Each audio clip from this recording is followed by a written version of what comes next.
శుక్లాంబరధరం విష్ణుం శశివర్ణం చతుర్భుజం ప్రసన్నవదనం ధ్యాయేత్ సర్వవిఘ్నోపశాంతయేత్. గురుర్బ్రహ్మా గురుర్విష్ణుః గురుర్దేవో మహేశ్వరః గురుః సాక్షాత్ పరబ్రహ్మ తస్మై శ్రీగురవే నమః. వ్యాసాయ విష్ణురూపాయ వ్యాసరూపాయ విష్ణవే నమో వై బ్రహ్మనిధయే వాసిష్ఠాయ నమో నమః. కూజంతం రామ రామీతి మధురం మధురాక్షరం ఆరుహ్య కవితాశాఖాం వందే వాల్మీకికోకిలం. శ్రుతిస్మృతిపురాణానాం ఆలయం కరుణాలయం నమామి భగవత్పాదశంకరం లోకశంకరం. వాగర్ధావివ సంపృక్తౌ వాగర్ధప్రతిపత్తయే జగతః పితరౌ వందే పార్వతీ పరమేశ్వరౌ. సూక్తిం సమగ్రేతున స్వయమేవ లక్ష్మీః శ్రీరంగరాజమహిషీ మధురైః కటాక్షైః. వైదగ్ధ్యవర్ణగుణగుంభనగౌరవైర్యాం కండూలకర్ణకుహరాः కవయోధయంతి. హైమోత్ఫపుండ్రమజహన్మకుటం సునాసం మందస్మితం మకరకుండలచారుగండం బింబాధరం బహుళదీర్ఘకృపాకటాక్షం శ్రీవేంకటేశముఖమాత్మని సన్నిధత్తాం. కమలకుటీ విమలపటీ పుస్తకరుద్రాక్షసస్తహస్తపుటీ కామాక్షీ పక్ష్మలాక్షీ కలిత విపంచీ విభాసి వైరించీ. మనోజవం మరుతతుల్యవేగం జితేంద్రియం బుద్ధిమతాం వరిష్టం వాతాత్మజం వనరయూధముఖ్యం శ్రీరామదూతం శిరసా నమామి. ఆపదామపహర్తారం దాతారం సర్వసంపదాం లోకాభిరామం శ్రీరామం భూయో భూయో నమామ్యహం. నారాయణం నమస్కృత్య నరం చైవ నరోత్తమం దేవీం సరస్వతీం వ్యాసం తతో జయముదీరయేత్. హరి ఓం. పరమేశ్వర స్వరూపైన సభకి నమస్కారం.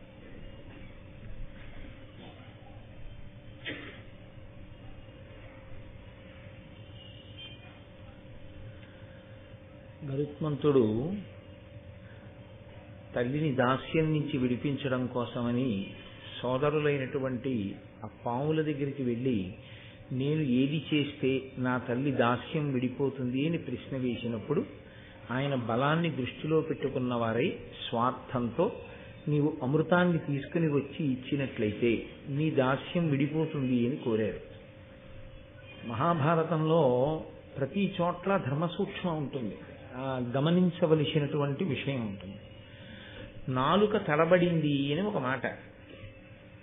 భగవంతుని యొక్క అనుగ్రహం ఉంటే నోటి వెంట రావలసిన మాట వస్తుంది. భగవంతుని అనుగ్రహం లేకపోతే ఆ సమయానికి పలకవలసినటువంటి పలుకు విస్మృతిని పొందుతుంది. వాళ్ళు మాకు అమృతం తెచ్చి ఇయ్యి అన్నారు. అయిపోయింది ఆయన కర్తవ్యం. నువ్వు మాతో అమృతం తాగించు అని ఉంటే కథ ఇంకోలా ఉంది. వాళ్ళు అమృతం తాగే వరకు కూడా దానికి సంబంధించినటువంటి కర్తవ్యాన్నంతటినీ తలకెత్తుకోవలసినటువంటి పూచి గరుత్మంతుడి మీద ఉండేది. నువ్వు మాకు అమృతం తెచ్చి ఇయ్యి అంతవరకే. ఇవ్వడానికి తాగడానికి మధ్య చాలా భేదం ఉంది కదండి. వాళ్ళు దాన్ని త్రాగటానికి, ఆ ఇచ్చిన దాన్ని రక్షించుకోవడానికి మధ్యలో పూచి వాళ్ళ మీదకి వెళ్ళింది. అక్కడే వాళ్ళు నిలబెట్టుకోలేకపోయారు. ఇది ఈశ్వరుడు ముందే సంకల్పం చేసి ఉంచినటువంటి విషయం. అందుకే ఏది అడగండి, మీరు ఏ పూజ చెయ్యండి, చిట్ట చివరికి లఘుగాయత్రి అని ఉంటుంది. మీరు ఎవరిని ఉద్దేశించి పూజ చేసినా చిట్ట చివరికి వెళ్ళేటప్పటికీ మీరు అడిగేటటువంటి కోరిక మాత్రం ఒక్కటే అడుగుతారు. అమ్మవారిని పూజ చేశారు, తన్నో దుర్గి ప్రచోదయాత్. సరే, గాయత్రి మహామంత్రం ఎప్పుడూ ప్రచోదయాత్ ప్రచోదయాత్ ప్రచోదయాత్ అంటూనే ఉంటుంది. మీరు ఎవరిని పూజ చేశారో వారిని చిట్ట చివర మీరు అడిగేది ఏది అంటే ప్రచోదయాత్. ప్రచోదయాత్ అంటే మా బుద్ధులను ప్రేరేపించుగాక. ఆ నిర్ణయం చేసి పలికేటటువంటి వాక్కు, నిర్ణయం చేసుకోవడం ఈశ్వరానుగ్రహంగా ఉంటే అవి సక్రమంగా ఉంటాయి. అవి ఈశ్వరానుగ్రహము లోపించినవైతే చిట్ట చివరికి ఉపద్రవాన్ని తీసుకొచ్చేవిగా మారిపోతాయి. అందుకే నోటి వెంట పలికేటటువంటి వాక్కు బుద్ధి నిర్ణయం చేసి పలికించేటటువంటి వాక్కు అయి ఉంటుంది. కాబట్టి ఆ బుద్ధి నిష్కల్మషంగా, చాలా సాత్వికంగా, ఈశ్వరానుగ్రహంగా ఉండేటట్టుగా నువ్వు నిర్ణయం చెయ్యి, నువ్వు ప్రచోదనం చెయ్యి, నువ్వు ప్రేరేపించు అని 1కి 10 మాటలు మనం పరమేశ్వరుణ్ణి అడుగుతుంటాం. నేను చెయ్యగలను అన్న భావన కన్నా ఈశ్వరుడు మా బుద్ధులను ప్రేరేపించుగాక అని అడగడమే ఎప్పుడూ సమంజసంగా ఉంటుంది.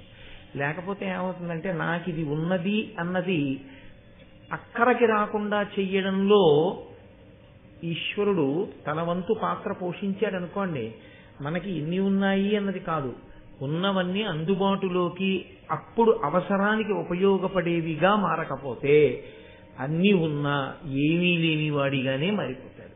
అందుకే అటువంటి స్థితి రాకుండా ఉండాలి అంటే ఎప్పుడూ బుద్ధి ప్రచోదనాన్ని అడుగుతూనే ఉండాలి. సరస్వతీ ప్రార్థన అని పిల్లలతో చేయిస్తారు. ఎందుకు చేయిస్తారంటే సరస్వతీ ప్రార్థన ఇదిగో ఈ బుద్ధి ప్రచోదనానికి చేయిస్తారు.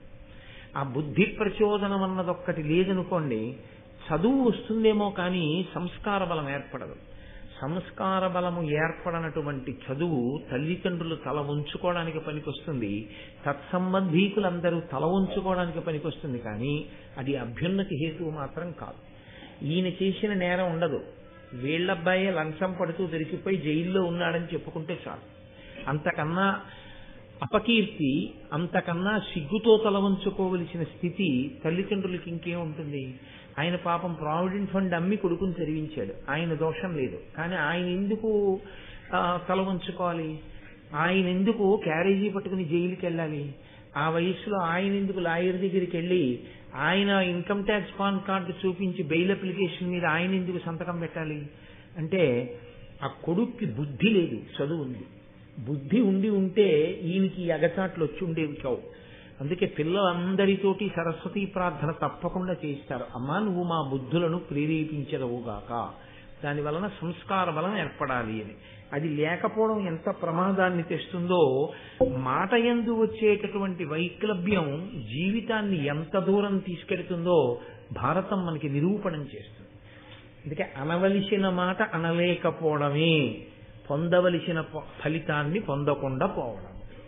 కుంభకర్ణుడు ఒకటి అడుగుదామని తపస్సు చేశాడు, ఒకటి అడిగాడు, సరస్వతి అనుగ్రహం లేక ఏమయ్యాడు? 6 నెలలు నిద్రపోవడం, 6 నెలలు తింటుండడం. వాక్కు చాలా ప్రధానమైనది. ఈ వాక్కు పిపీలికాది పర్యంతంలో ఇంకా మిగిలిన ప్రాణులకు లేదు, ఒక్క మనుష్య ప్రాణికే ఉంది. కాబట్టి అంత గొప్ప వరాన్ని పొందినటువంటి మనుష్యుడు ఆ వరాన్ని ఎంత జాగ్రత్తగా ఉపయోగించుకోవాలో, ఎంత జాగ్రత్తగా నిలబెట్టుకోవాలో, దాని వలన ఎలా అభ్యున్నతిని పొందాలో మనకి నిరూపణం చేస్తూ ఉంటుంది మహాభారతం 1కి 10 మార్లు. జిహ్వాగ్రే వర్తతే లక్ష్మి, జిహ్వాగ్రే మిత్రబాంధవాః, జిహ్వాగ్రే బంధనం ప్రాప్తి, జిహ్వాగ్రే మరణం ధ్రువం. నోటి వెంట మాట్లాడే మాటల వలన కొన్ని కోట్ల మంది స్నేహితులు అవుతారు.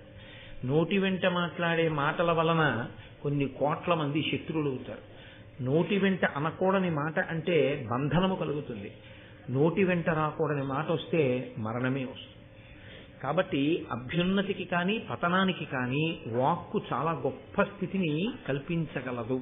అటువంటి వాక్కు మనుష్య ప్రాణికి ఈశ్వరుడు అనుగ్రహంగా కృప చేశాడు. దాన్ని సద్వినియోగం చేసుకోవడం మన చేతుల్లో ఉంటుంది. ఆ సద్వినియోగం చేసుకోవడానికి కావలసినటువంటి బుద్ధి ప్రచోదనానికే ఈశ్వరుణ్ణి ఆరాధన చేస్తూ ఉండాలి తప్పకుండా. కాబట్టి ఇప్పుడు ఆయన తల్లి దగ్గరికి వెళ్లి నమస్కారం చేశాడు. తల్లి ఆశీర్వచనం చేసింది. ఆశీర్వచనం కూడా ప్రేమతో నోటి వెంట వెలువడేటటువంటి వాక్కు. ఆ వాక్కుకి శక్తి ఉంటుంది. నోటి వెంట వచ్చిన మాట ఏది ఉందో దానికి ఒక శక్తి ఉంటుంది. మంగళప్రదమైనటువంటి రోజుని చేయవలసినటువంటి పని చెయ్యడంలో మంగళములు ఆవహించి ఉంటాయి. ఏ పని ఎలా చేయాలి, ఏ పని ఎలా చేయడంలో వచ్చేటటువంటి కించిత్ దోషం కూడా ఎంత దూరాలు పెడతాయి అన్నదాన్ని మహాభారతం పరాకు లేకుండా వివరణ చేస్తూ ఉంటుంది. కాబట్టి ఇప్పుడు ఆయన అన్నాడు, అమ్మా నీకు నమస్కరించాను, నువ్వు నాకు ఆశీర్వచనం చేశావు, నేను వెళ్ళి అమృతాన్ని తీసుకుని వస్తాను. కానీ తల్లి నాకు చాలా ఆకలిగా ఉంది. ఆకలితో ఉన్నవాడికి దృష్టి ఏమి నిలబడుతుంది? పైగా దేవతలతో యుద్ధం చేసేటప్పుడు ఒంటికి ఉండవలసింది బలం. బలం ఉండాలి, మనసుకి జవం ఉండాలి. ఈ రెండూ నిలబడాలి అంటే నీరసం రాకుండా ఉండాలి. నీరసం రాకుండా ఉండాలి అంటే కడుపు నిండా తిని ఉండాలి. నువ్వు అమ్మవి కదూ, అందుకని అన్నం గురించి అడిగితే నిన్ను అడగాలి, అమ్మ నా కడుపు నిండా తినాలనుంది అంటే ఇన్నాళ్ళు ఆయన అలా తిన్నాడా అన్నది అనుమానాస్పదం. కాబట్టి నేను కడుపు నిండా తినాలనుకుంటున్నాను, నాకు ఆహారం ఎక్కడ దొరుకుతుందమ్మా అన్నాడు. అంటే ఆవిడంది ధర్మము అన్న మాటని ఎలా పట్టుకుని ఉంటారో చూడండి భారతంలో. ఫలానా చోట ఫలానాది ఉంది తినేసి అని సంతోషంలో నా కొడుకు అమృతం తెచ్చేస్తాడు, నాకు దాస్యం పోతుంది కదా అని ఏది పడితే అది చెప్పి దాన్ని నువ్వు తినేసేయని ఆవిడ బోధ చేయలేదు. ఆవిడ పరమ ధార్మికమైనటువంటి మాట ఒకటి చెప్పింది. సముద్రంలో బోయలున్నారు, వారు నిషాదులు, వారు ధర్మమును తప్పి ఉగ్రమైనటువంటి స్థితిలో ఉన్నారు. ఆ ఉగ్రమైన స్థితిలో వారు సముద్ర గర్భంలో ఉంటూ భూమి మీదకి వచ్చి భూమి మీద ధర్మాన్ని పట్టుకున్న వాళ్ళని శనకుతున్నారు. కాబట్టి నీవు సముద్ర గర్భంలో ఉన్నటువంటి ఆ నిషాదుల యొక్క సంఖ్య అపరిమితం, ఇంత అంత అని చెప్పడానికి వీల్లేదు, అంతమంది ఉన్నారు. ఆ సముద్రంలో ఉన్న వాళ్ళని ఒక క్షణంలో తిని అంటాడు.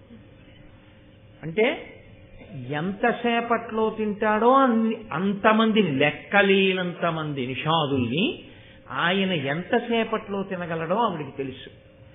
శాస్త్రంలో ఒక చిత్రమైనటువంటి విషయం, లక్ష్మీ కటాక్షములకు పురుషుడు రెండిటిని కలిగి ఉండాలి అని చెప్తారు ప్రయత్నపూర్వకంగా. నిశ్శబ్దంగా మనసు స్థిమితంగా తను ఏం తింటున్నాడో పరాకుతో పరమేశ్వరుణ్ణి స్మరణ చేస్తూ యజ్ఞం దగ్గర కూర్చున్నవాడు ఎలా కూర్చుంటాడో అలా కూర్చొని, అందుకని భోజనం చేసేటప్పుడు చొక్కా బనీని వేసుకోరు, ఎందుకంటే యజ్ఞం చేసేటటువంటి వాడు అలా వేసుకోరుగా. మౌనంగా, మౌనంగా అంటే నీకేం కావాలంటే అడగడం మానేసిని కాదు నా ఉద్దేశ్యం, దానికి సంబంధించినవి మాత్రం మాట్లాడుతూ త్వరగా భోజనం చెయ్యాలి. స్నానం చేసేటప్పుడు చాలా నిదానంగా నెమ్మదిగా పరాకు లేకుండా పరాకుగా చక్కగా స్నానం చెయ్యాలి. పురుషుడిని లక్ష్మి అనుగ్రహించడానికి ఈ రెండు ప్రధాన కారణాలుగా చెప్తారు. అవి శౌచమునందు ఈ రెండు పాటిస్తూ ఉండాలి అని. కాబట్టి ఆవిడ క్షణమునందు తిను. ఆహారమునందు ఉండేటటువంటి లక్షణం ఏమిటంటే లౌల్యము అని ఒకటి ఉంటుంది. లౌల్యము అంటే అనుభవిస్తూ తినుట. ఒక లడ్డూ ఇచ్చారనుకోండి, చాలా బాగుందండి అని ఆయన 2 ముక్కలు చేసుకుని చక్కగా తినేస్తాడు ఒక ఆయన ఇంత ముక్క విరుచుకొని నోట్లో వేసుకుని గంట సేపు చప్పరిస్తూ తింటూ ఉంటాడేం, పళ్ళు లేక కాదు, అది ఆస్వాదన అంటారు. అంటే ఈ పదార్థం అయిపోతుందేమో అందుకని దాన్ని అదే పనిగా అలా ఆస్వాదిస్తూ ఉండుట, అది లౌల్యమునకు గుర్తు. అందుకని ఆ లౌల్యముతో ఉండకు. నువ్వు ఏమని చెప్పావు, దేహమునకు శరీరమునకు బలం కావాలి, శరీర బలము కొరకు తిను, ధార్మిక ప్రయోజన సిద్ధి కొరకు కావలసింది తిను, లౌల్యము కొరకు ఎప్పుడూ తినకు. ఏదైనా తినేటప్పుడు ఆ నియమంతో ఉండమని చెప్తుంది శాస్త్రం. అందుకే మహాత్ములైన వారు భోజనం చేస్తుంటే ఒకవేళ ఉప్పు వేయలేదనుకోండి, బాగుందా అని అడగనే కూడదు, అసలు వడ్డించి బాగుంది అని ఆయన అనకూడదు. ఒకవేళ ఉప్పు వేయలేదనుకోండి, ధర్మశాస్త్రంలో అయితే ఏమిటంటే భర్త తిన్నాక భార్య తింటుంది అని. ఈయన చేసేసి చేతులు కడుక్కున్న తర్వాత పప్పులో ఉప్పు ఇంకొంచెం వేయాలేమో ఒకసారి చూసుకో అంటాడు. నీ మొహం పప్పులో ఉప్పు వేయలేదని ఏమి అండవు. ఆయన ఉత్తరాపోసనం పట్టి లేచిపోయిన తర్వాత పప్పులో ఉప్పు వేయాలేమో ఒకసారి చూడు అంటాడు. ఆ తర్వాత ఆవిడ నోట్లో వేసుకుని ఆవిడ బాధపడితే పడుతుంది, మంచి సంస్కారవంతురాలు అయితే, లేకపోతే అమ్మాయి అనుకోకుండా మంచి ఇష్టపడింది అని సంతోషించవచ్చు, రెండూ ఉంటాయి ఎక్కడైనా. కాబట్టి అప్పుడు ఆవిడ ఇంకొంచెం ఉప్పు వేసుకోవడం ఏదో చేసుకుంటుంది తప్పించి, అసలు ఆహారమును తీసుకునేటప్పుడు రుచి యందు లౌల్యం ఉండకూడదు. అలాగని రుచి లేని తిండి తిను అని గృహస్థి శాస్త్రం చెప్పదు. చక్కగా వండించుకు తినచ్చు, దాంట్లో దోషమేం లేదు. కానీ దాని యందు లౌల్యముతో ఇంకా అదే పనిగా ఆ ప్రీతి కొరకు, మమ్మల్ని చిన్నప్పుడు అన్నం తింటుంటే అలా కడంట కడాకు భోజనం చేయకూడదు అంటుండేవారు. కడంట కడాకు అంటే ఏదో పప్పు పాలకూర పప్పు ఇచ్చారనుకోండి, పాలకూర పప్పు బాగుందని అదే పనిగా ఇంకో మాట పాలకూర పప్పు, ఇంకో మాట పాలకూర పప్పు అంటే తప్పు, అలా తినకూడదు. అది కడంట కడాకు తినకూడదు. మీకు అన్ని పదార్థాలు ఎందుకు ఇచ్చారు ఇస్తట్లో, అన్నీ తినాలి. అంతేకాని ఏదో ఒకదాని యందు లౌల్యముతో ఉండకూడదు, అది మంచిది కాదు, జీవితంలో అలా ఉండకూడదు అనేవారు. కడంట కడాకు తినకు, దాన్ని మహాభారతం ఆ సూక్తులను వివరణం. మనకి అద్భుతమైనటువంటి ఉపాఖ్యానములుగా చూపిస్తూ ఉంటుంది. కాబట్టి క్షణకాలమునందు తినేసి బయలుదేరు. కానీ ఒక్కటి జ్ఞాపకం పెట్టుకో, అందులో బ్రాహ్మణుడు ఉండవచ్చు. ఎంతమంది చెడ్డవాళ్ల మధ్యలోనైనా బ్రాహ్మణుడు ఉండవచ్చు. బ్రాహ్మణుడు అనగా ఎవరు అని మీరు నన్ను అడగవలసి వచ్చింది అనుకోండి. ఎందుకంటే అంత పెద్దపీట వేస్తుంది శాస్త్రం అంటే, నేను మీతో మనవి చేసింది అదే. మొన్న చెడిపోయినా బ్రాహ్మణుడు గురించే చెప్తుంది, గొప్పగా ఉన్నా బ్రాహ్మణుడు గురించే చెప్తాయి పురాణాలు. ఎందుకనంటే అన్నీ బాగుండి మెదడు బాగుండకపోతే ఏమిటి ఉపయోగం? బ్రాహ్మణుడు తాను శాస్త్రాధ్యయనం చేసి 10 మందికి మార్గం చెప్పాలి. అటువంటి వాడు పాడైతే ఆయన కథే చెప్తుంది. అటువంటి వాడు మంచివాడిగా ఉంటే ఆయన గురించి చెప్తుంది. అది బాగుంటే మీరు అన్నీ బాగుంటాయి. కాబట్టి ఇప్పుడు ఆవిడంది అందులో ఎక్కడో ఒక బ్రాహ్మణుడు ఉండవచ్చు. నువ్వు బ్రాహ్మణుణ్ణి కూడా మింగేశావని ఏమిటో తెలుసా గుర్తు? ఈ గాలమని వేస్తారు చేపల్ని పట్టడానికి. గాలమునకు పైన వానపాము ముక్కను ఒక దాన్ని తొడుగుతారు, దాన్ని ఎర్ర అంటారు. దాని మధ్యలో ఖాళీ ఉంటుంది కదండి వానపాముకి, అందులో దాన్ని ముక్కలు కోసి ఆ ముక్క ఏం చేస్తారంటే ఇలా ఉంటుంది సూది కుక్కెంలాగా, దానికి ఎక్కిస్తారు. ఎక్కించి నీటిలో వదిలిపెడితే లోపల ఉన్న సూది కనపడదు, ఆ వానపాము ఒకటే కనపడుతుంది. కనపడి చేప ఏం చేస్తుందంటే కొరుకుతుంది. కొరికితే లోపల ఉన్న సూది కంఠంలో గుచ్చుకుపోతే గిలగిల్లాడుతుంది. అది గిలగిల్లాడితే పైన తాటికి కట్టినటువంటి తేలుతున్న పేకబెత్త ముక్క కదులుతుంది. అది కదిలితే కింద చేప కొరికిందని గుర్తు. ఆయన ఇలా అంటాడు, అంటే కుక్కెంతో సహా చేప వచ్చి ఒడ్డున పడిపోతుంది. ఏ ఇంద్రియ లౌల్యమునకు ఆహార లౌల్యమునకు చేప కొరికిందో ఆ లౌల్యము వలననే చేప ఆహారం అయిపోతుంది జాలరికి. కాబట్టి లోపల ఉన్నటువంటి సూది గుచ్చుకున్నట్లు బ్రాహ్మణుణ్ణి మింగావని గుర్తేమిటంటే కంఠం వరకు వెళ్ళి కంఠాన్ని దాటి లోపలికి వెళ్ళడు. నిప్పు కణిక కంఠంలో పెట్టుకున్నట్టు మండుతాడు కక్కి బయటికి, తప్ప ఆయన్ని మింగకు. ఇందువలన అంటే ఆయన అధర్మముతో ఉన్న బ్రాహ్మణుడు కాడు. అధర్మంతో ఉన్నవాడైతే వాడు పోతాడు లోపలికి. ధార్మికుడై ఉంటే నిప్పు కణికలా ఇక్కడ ఉంటాడు. ఆ మండినప్పుడు వెంటనే బయటికి విడిచిపెట్టేసేయి, తప్ప మింగకు. ఎందుకు మింగవద్దని నేను చెప్తున్నానో తెలుసా? రయమున మృంగుడు కాలము క్రియనెవ్వడు కంఠబలము క్రిందికి చనక అగ్నియపోలే నేర్చుచుండును భయరహిత వాని నెరుగు బ్రాహ్మణుగానం. ఆ కంఠంలోకి వెళ్లకుండా నిప్పు కణికలా ఉన్నటి వాడు ఉన్నాడే ఆయన బ్రాహ్మణుడు. ఆయన్ని మింగితే ఏమవుతుందో తెలుసా? ఆయన కోపం వస్తుంది. పరమధార్మికుడైనటువంటి వాడికి కానీ కోపం వచ్చిందా? బ్రాహ్మణుడికి నోటి వెంట కోపంతో కూడిన వాక్కు వస్తుంది. వస్తే కోపితుండైన విప్రుండు ఘోర శస్త్రమగు మహావిషమగు అగ్నియగు అతండ అర్చితుండైన జనులకు అభిమతార్థ సిద్ధికరుడగు గురుడగు చేయు ప్రీతి. బ్రాహ్మణుడు పరమధార్మికుడైనటువంటి వాడు శాస్త్రాన్ని చదువుకుని ధార్మికమైన జీవితాన్ని గడుపుతున్న వాడికి కోపం వస్తే ఆయనే శస్త్రమైపోతాడు. శస్త్రము అంటే అస్త్రము వేరు, శస్త్రం వేరు. శస్త్రాన్ని మీరు మీ బలంతో గుచ్చవలసి ఉంటుంది. ఒక కత్తి ఉందనుకోండి, అది పెట్టి నరుకుతారు ఆ శత్రువుని. ఓ గొడ్డలు ఉంది, అది పెట్టి ప్రహారం చేస్తారు. బ్రహ్మాస్త్రం ఉందనుకోండి, దాన్ని ఒక గడ్డి పరక మీద కూడా అభిమంత్రించి విడిచిపెట్టేస్తారు. అది మంత్రశక్తి, బ్రహ్మాస్త్రము మొదలైనవి.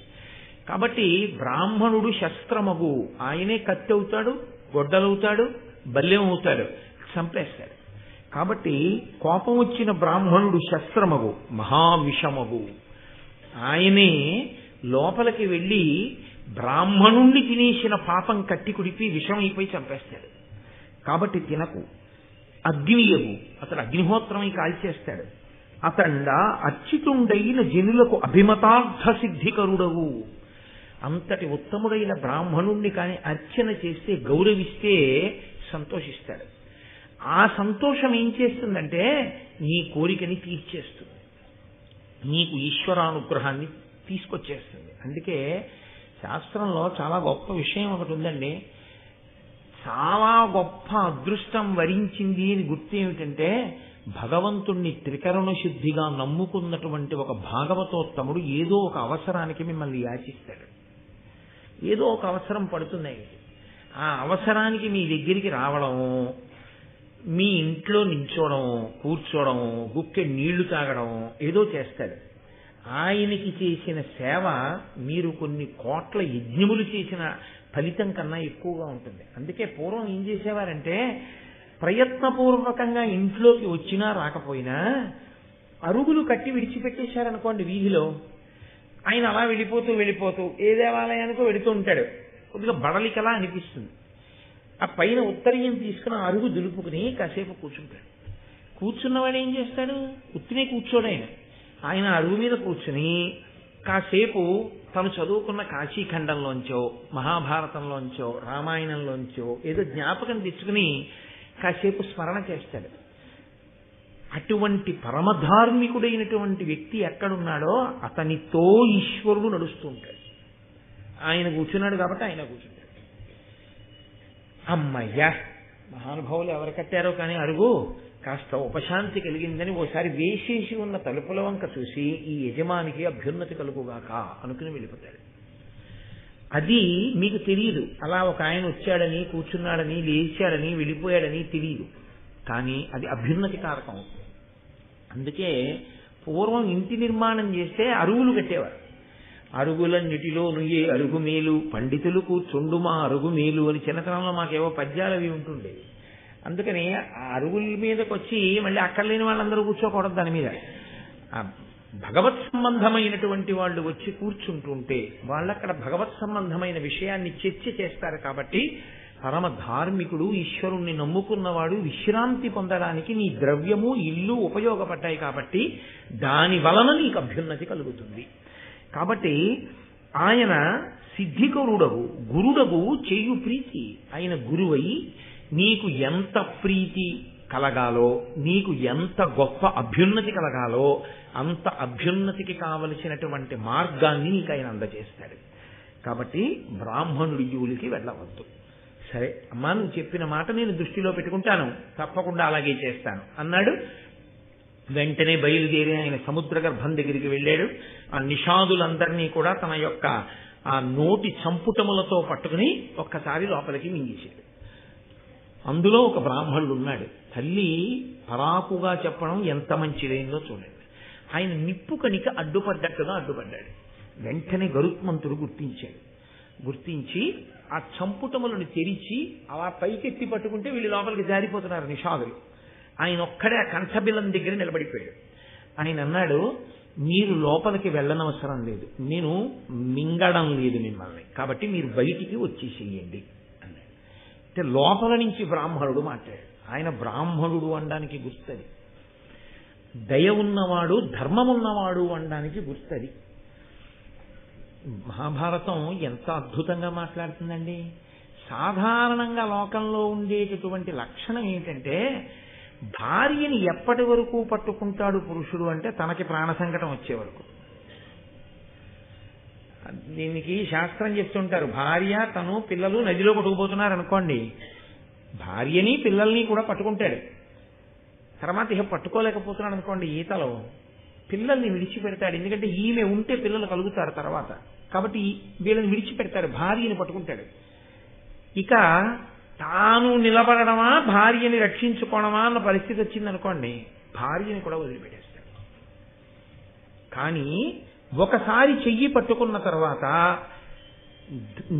నా ధర్మం ఏమిటి, ఆవిడ్ని రక్షించడం, నన్ను నమ్ముకుని అనువర్తించింది, ఆవిడ్ని కూడా రక్షించుకుని బ్రతుకుతాను తప్ప, లేకపోతే అలా నేను ఒక్కడనే బతికేద్దాం అనుకునేటటువంటి స్థితిలో లేను అన్నవాడెవరో వాడు పరమధార్మికుడు.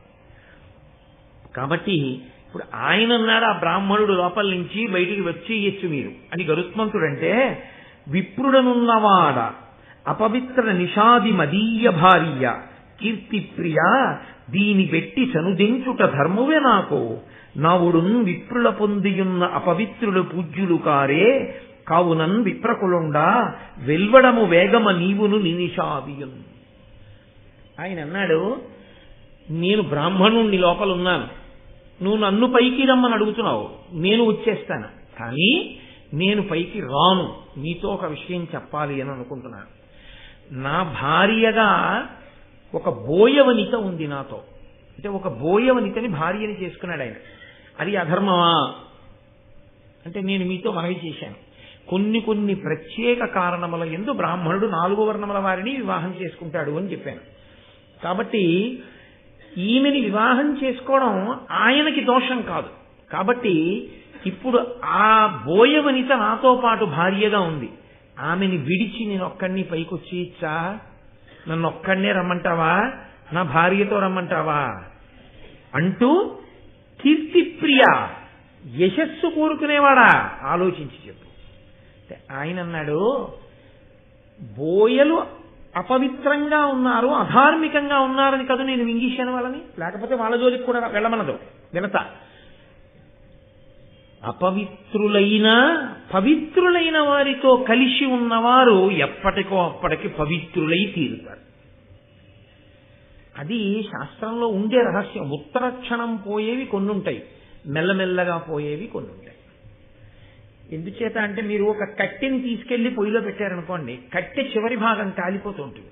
ఇప్పుడు ఆ కట్టెకి ఒక మొలుసు ఉందనుకోండి, పైకి ఇలా లేచి ఒక చిన్న పేడు లాంటిది, అది కాలిపోతుంది. ఓ చిన్న ఎండిపోయిన ఆకు ఒకటి ఉండిపోయింది, అది కాలిపోతుంది. కట్టెలో నీరుంది, అది ఎప్పుడు పోతుంది?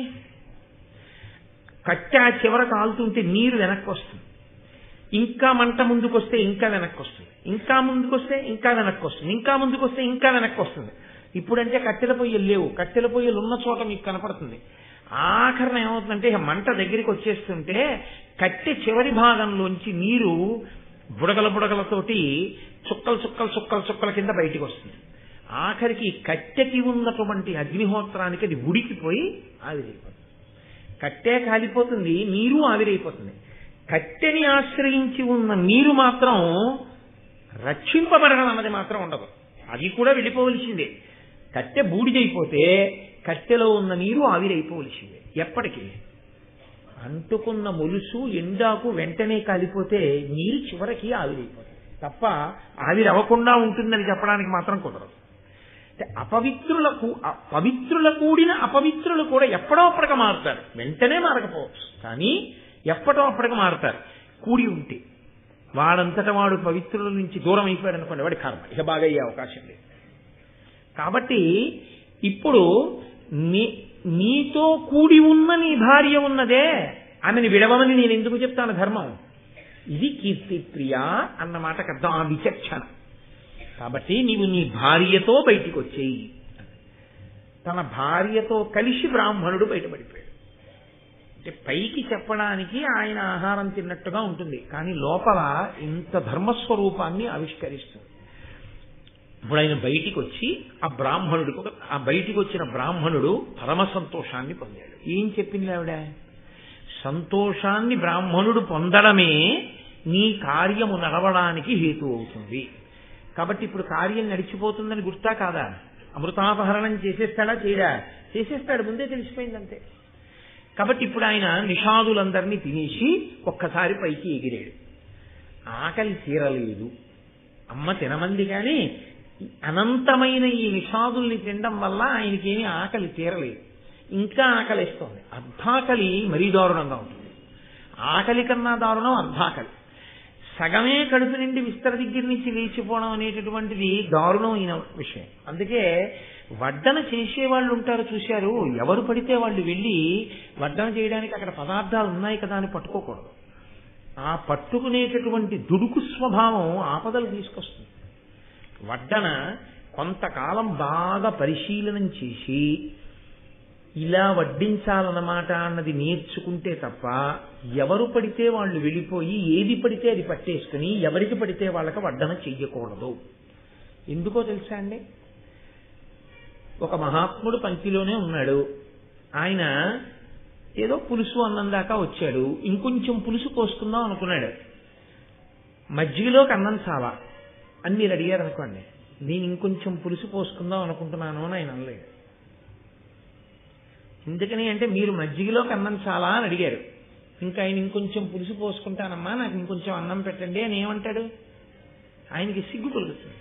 ఆయన అంటాడు చాలమ్మా అంటాడు అని ఆ మజ్జిగ అన్నం తినేసి లేచిపోతాడు. ఇప్పుడు ఆ పాపం ఎవరి ఖాతాలో వేయాలి? మజ్జిగలోకి అన్నం చాలా అని అడిగిన వాళ్ళ ఖాతాలోనే వేయాలి. ఎవడు వడ్డించమన్నాడు నీకు చేతావాత కాకుండా? కాబట్టి వడ్డన సామాన్యమైన విషయం ఏం కాదు. అది అంత జాగ్రత్తగా అంత ప్రేమతో వడ్డించడం అనేటటువంటి మర్యాద తెలిసి ఉండాలి. తెలిసి ఉంటేనే వడ్డించాలి. ఆయన తినగలిగిన దానికన్నా అదే పనిగా వడ్డించకూడదు. చాలా ఇబ్బంది కలుగుతుంది.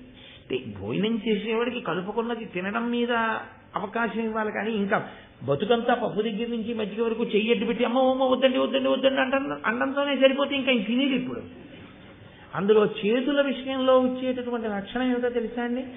ఈ చెయ్యో పనిచేసి ఈ చెయ్యో పని చేయదు. తిరిగితే రెండు ఇలా తిరగాలి. ఇది ముందుకు తిరుగుతూ దీన్ని వెనక్కి తిరగమనండి. ఇప్పుడేం చేయకండి, ప్రయోగం తిరగదు. మీరు ఈ చెయ్యి ఇలా ఇలా అంటుంటే ఇది కలిపి ఇలా ముద్దెట్టదు, ఊరుకుంటుంది. మీరు అదే పనిగా ఆయనకి వడ్డించడానికి వెళ్ళిపోతున్నారు అనుకోండి, ఆయన ఇలా అండంతో ఆయన బతుకు సరిపోతుంది. పక్కవాడు మజ్జిగలోకి వస్తాడు, ఆయన ఏం చేయాలి? పప్పులో అన్ని నంచుకుని మజ్జిగ వేసుకోవాలి.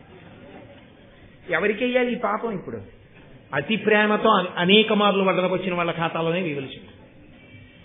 కాబట్టి ప్రతి విషయం ధార్మికంగా ఆలోచించవలసి ఉంటుంది తప్ప ఏదో చేశామంటే చేశామని చేయడానికి చేయకూడదు. శాస్త్రంలో పనులు పరాకుతో చేయవలసి ఉంటుంది. నువ్వు అన్నీ అలాగే చెప్తావయా వడ్డన దగ్గర నుంచి శాస్త్రం అంటావా అనుకోకండి, నేను ఉన్నమాట చెప్తున్నానంతే. కాబట్టి ఆయనకి కడుపు నిండలేదు. అమ్మ చెప్పింది తినమని, తినేశాడు. మళ్ళీ అమ్మ దగ్గరికి వెళ్ళిపోవడం ఎందుకు? నాన్నగారిని అడుగుదాం ఈసారి.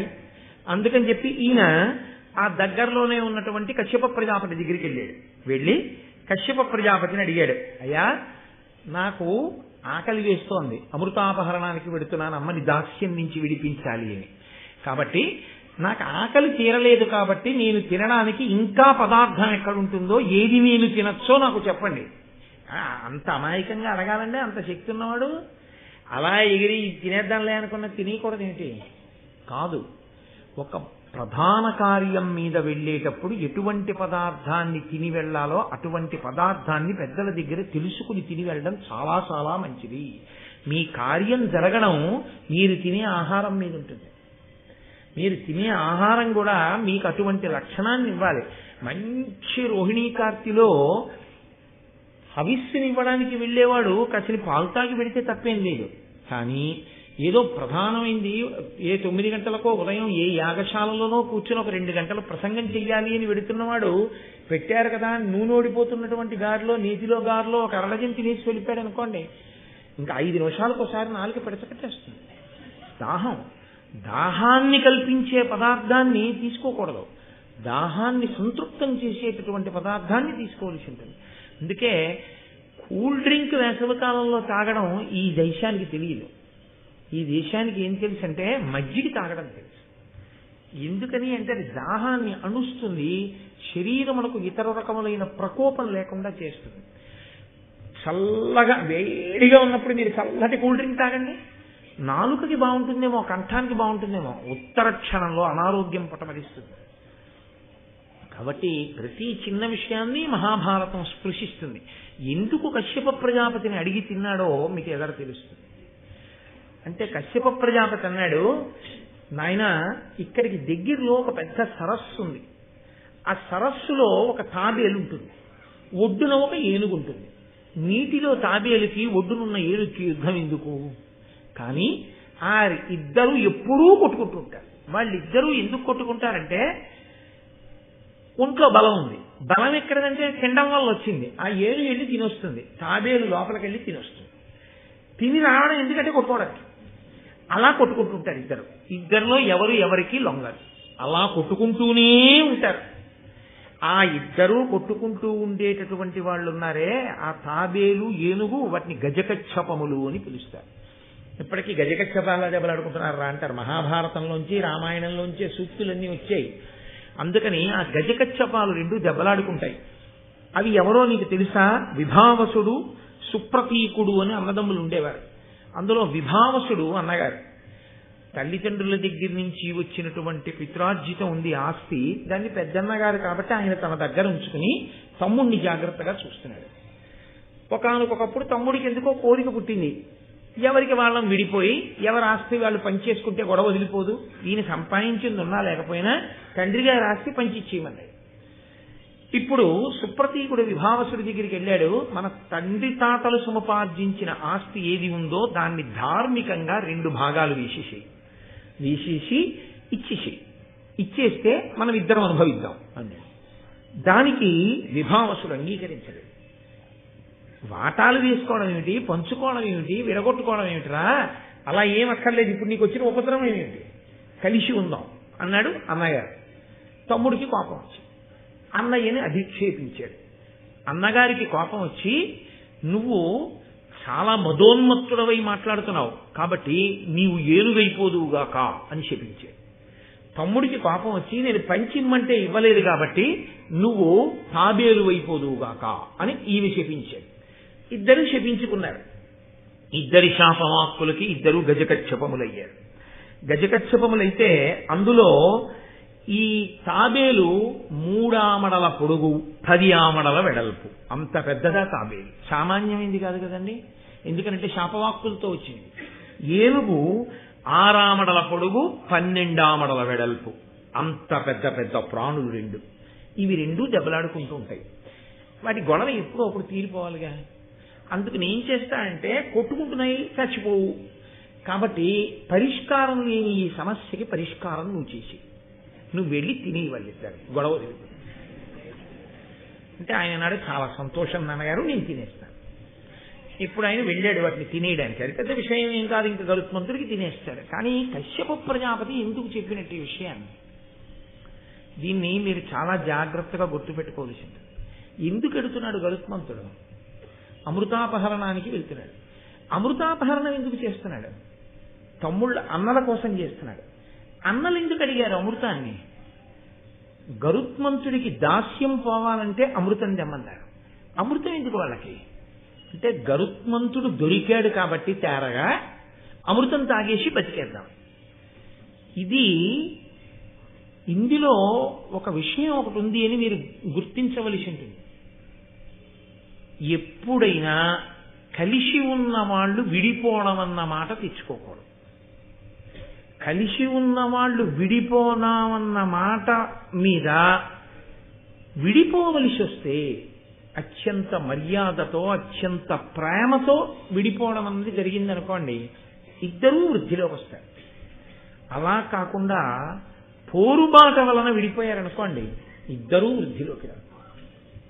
ఎందువలన అంటే, దెబ్బలాడుకుని విడిపోవడం అంటూ ఒకసారి జరిగిన తర్వాత ఇంకా తర్వాత మళ్ళీ ఆ కారణం పూర్తయిపోయింది కదండి, దెబ్బలాట ఏదో ఒకటి విడిపోయాం కదండి, అది ఇంకిక్కడి నుంచి కలిసి ఉందామన్నది కుదిరేది కాదు. ఆ తర్వాత కూడా గట్టి పొడుపులే ఉంటాయి.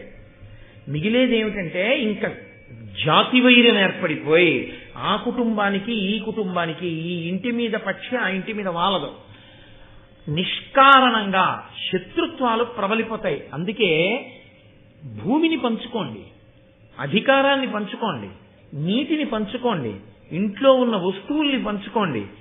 ఏది పంచుకున్నా ప్రేమతో పంచుకుంటే ఇబ్బంది ఉండదు. పోరుతో పంచుకున్నది కలిసి రాదు. ఇద్దరికి పోరు నష్టం, పొందు లాభం మనకి శాస్త్రం చెప్తోంది.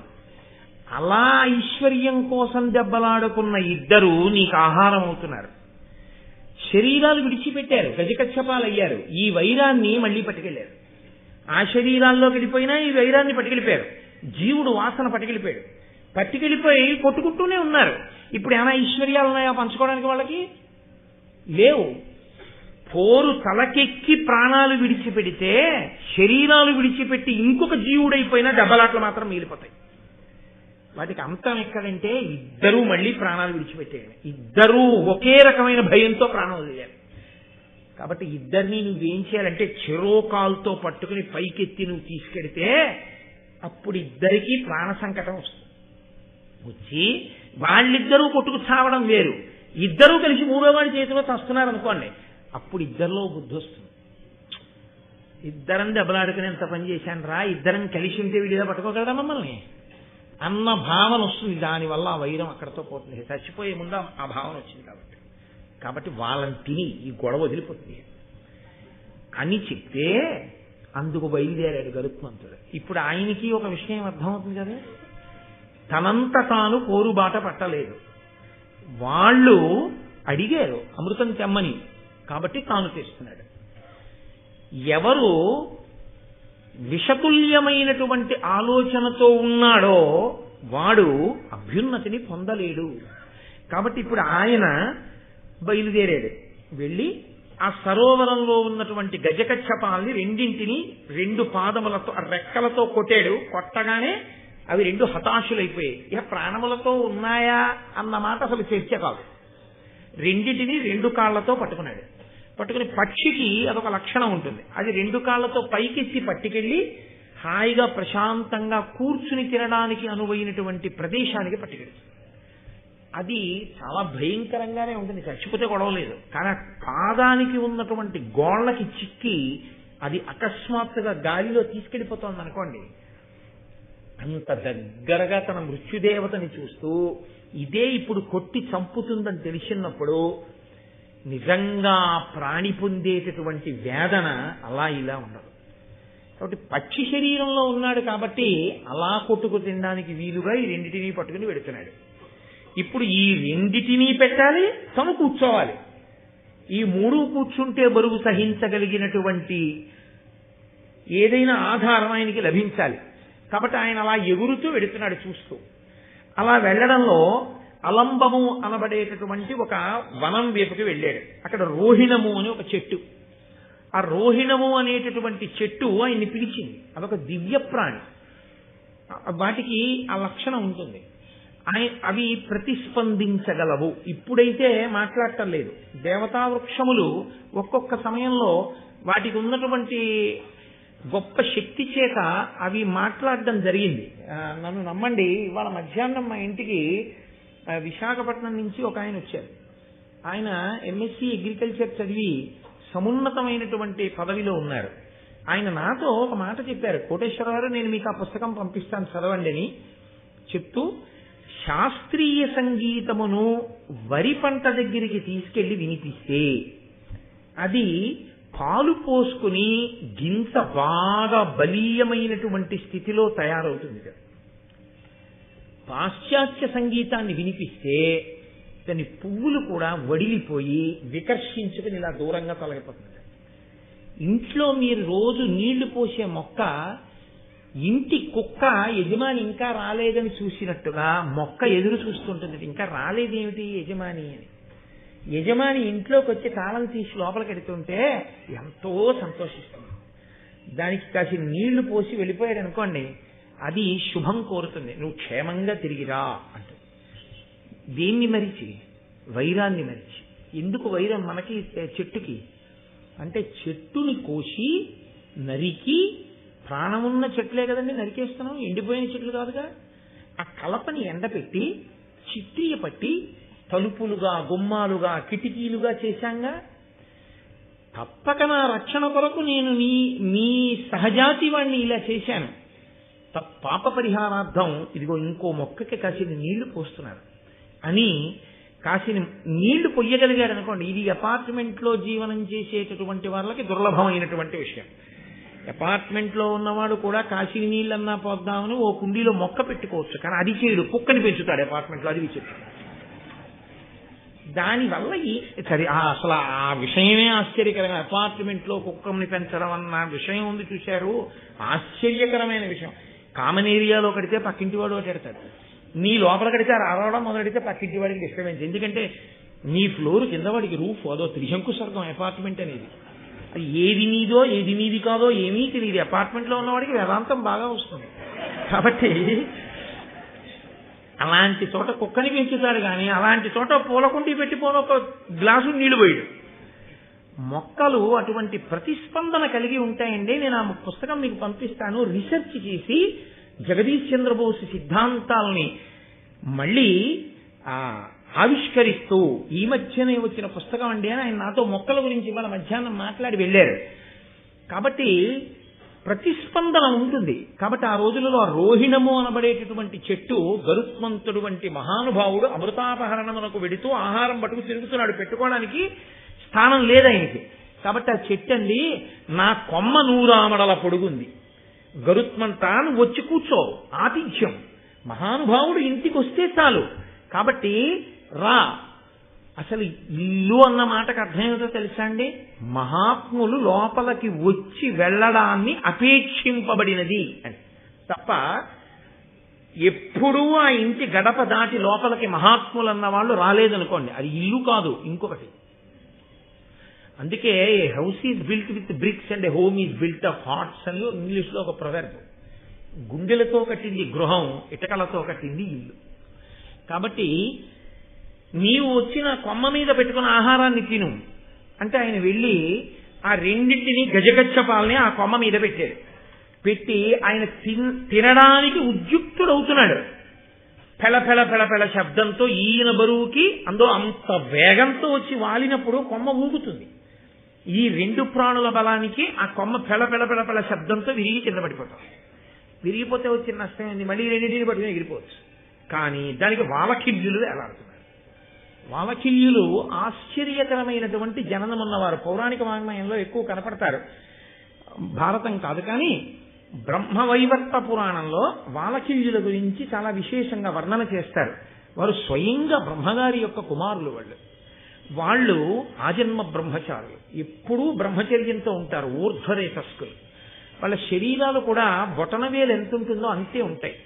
అంగుష్ట మాత్రమైనటువంటి శరీరములు ఉన్నవాళ్ళు, కానీ అపారమైన వాగ్బలం ఉన్నవారు. వారికి ఉన్న తపశ్శక్తి చేత వారు నోరు తెరిచి ఓ మాట అంటే అయిపోతుందంటే అంత వాక్శక్తి ఉన్నవారు, అంతటి తపోనిష్టాగరిష్ఠులు. వాళ్ళు తలకిందులుగా వేలాడుతూ సూర్యకిరణములను ఆహారంగా తింటూ తపస్సు చేస్తున్నారు. అలాంటి వాళ్ళు కొన్ని వేల మంది వాలకిల్యులు ఆ తేనె పట్టు పట్టినట్టుగా ఆ కొమ్మనంతటినీ పట్టుకున్నారు. వాళ్ళు అంగుష్ట మాత్రమే ఉండడంలో ఈయన కూర్చుని కొమ్మ విరిగిపోయిన తర్వాత కనబడ్డారు వాళ్ళు. ఇప్పుడు ఆయన కొమ్మను వదిలేశాడంటే వాలకిల్యుల శరీరాలన్నీ శిథిలమైపోతాయి. అంతటి మహాత్ములు కానీ నలిగిపోయారా ఉపద్రవం వస్తుంది. కాబట్టి ఇప్పుడు వాళ్ళు పడిపోకూడదని రెండు కాళ్లతోటి తాబేటిని తాబేలు ఏనుగు పట్టుకుని ముక్కుతోటి కొమ్మ పట్టుకుని ఆకాశంలోకి ఎగిరిపోయాయి. వాలకిల్యులు కొమ్మకు అలాగే ఉండిపోయారు. 100 ఆమడల పొడుగున్న కొమ్మకి వేలాడుతున్న వాలకిల్యులు, వాళ్లతో ముందుకు వంగి గరుత్మంతుడు, నోటిలో కొమ్మ, 2 పాదములకు గజకచ్చపాలు పట్టుకుని వెడుతున్నాడు. అంటే అసలు ఆయన తేజస్సు, ఆయన బలం, ఆయన శక్తి, ఆయన ధార్మికత, ఆయన విజ్ఞత మీరు ఒక్కసారి పరిశీలన చేయండి. ఇప్పుడు ఆపదే వచ్చింది, కొమ్మ విరిగిపోయింది. ఎన్నాళ్ళు తిరుగుతుంటాడు ఇలా వీళ్ళని అట్టుకుని. కాబట్టి ఆయన తిన్నగా గంధమాదన పర్వతం మీదకి వెళ్ళాడు. మీరు గంధమాదన పర్వతం ఇప్పటికీ బదరీ వెడుతుంటే కనపడుతుంది. ఆ గంధమాదన పర్వతం మీదకి వెళ్ళి అక్కడ కశ్యప ప్రజాపతి తపస్సు చేసుకుంటున్నారు.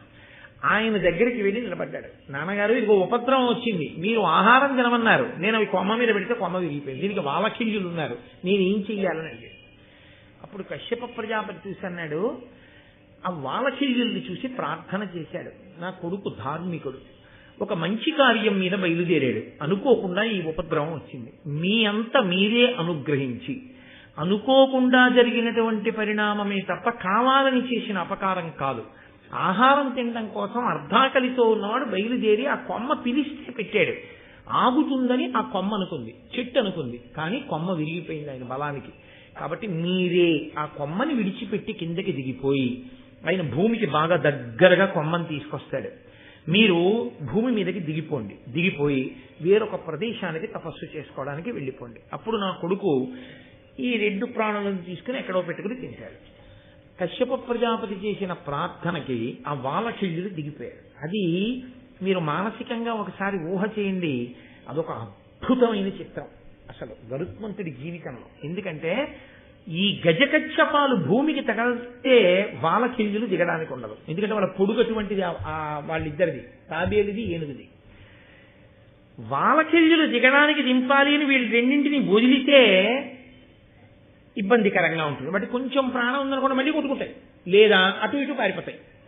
అందుకని ఇప్పుడు ఆయన ఏం చేశాడంటే ఇలా వంగాడు, ఈ రెండిటిని పాదాలతో పట్టుకుని పైకెత్తి పట్టుకుని ముక్కుతో ఉన్న కొమ్మ భూమికి దగ్గరగా ఉండేటట్టు ఉంచాడు.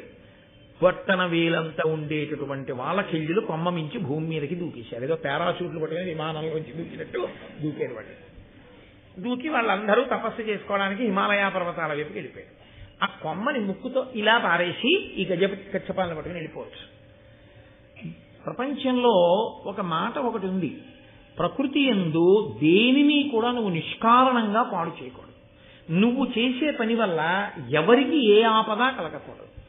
100 ఆమడల పొడవున్న కొమ్మని వదిలిపెట్టేశాదనుకోండి, ఆ కొమ్మ ఏ ప్రాణుల మీద పడుతుందో, ఎవరి మీద పడుతుందో, అక్కడ ఎవరో ఇంకా 2 వాలకింజలు ఉన్నారనుకోండి, వాళ్ళ మీద పడుతుంది.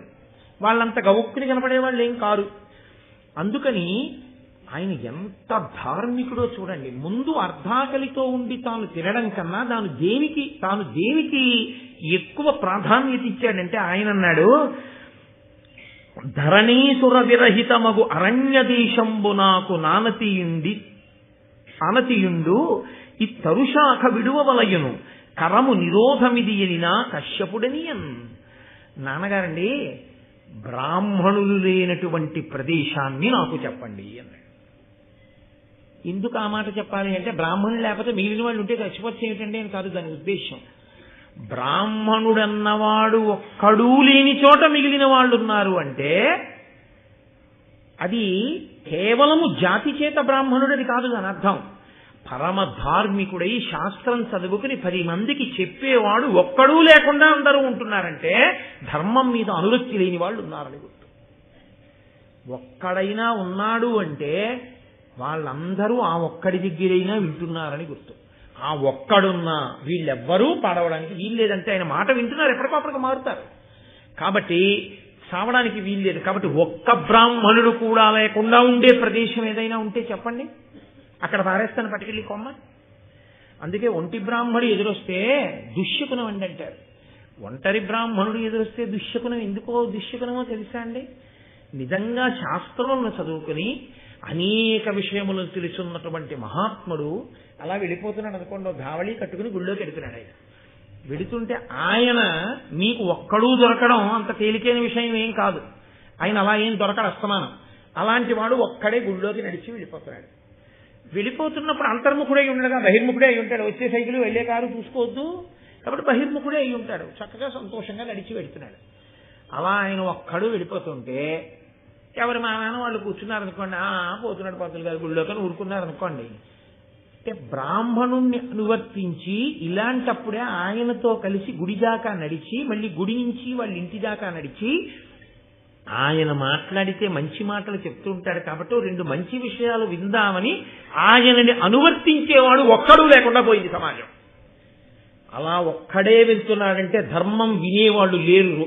ఇవాళ ధర్మం వినేవాళ్ళు లేరు కాబట్టి లోకంలో నువ్వు ధార్మికంగా ఏ పని చేసినా ఆ పని నీకు కలిసి వస్తుందని నమ్మకం లేదు.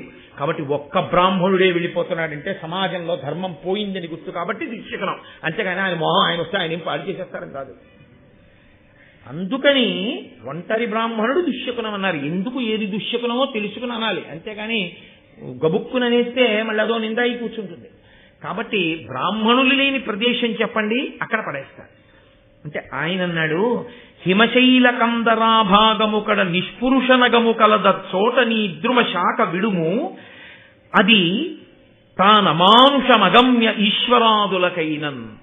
నువ్వు హిమాలయ పర్వత ప్రాంతంలో ఒక చోట నిష్పురుషము అనబడేటటువంటి ఒక కొండ ఉంది, దాని పేరే నిష్పురుషము. అక్కడ ఎవరు అక్కడికి మనుష్యులు కారు, పరమేశ్వరుడు కూడా వెళ్ళడు, అంతలా ఉంటుంది.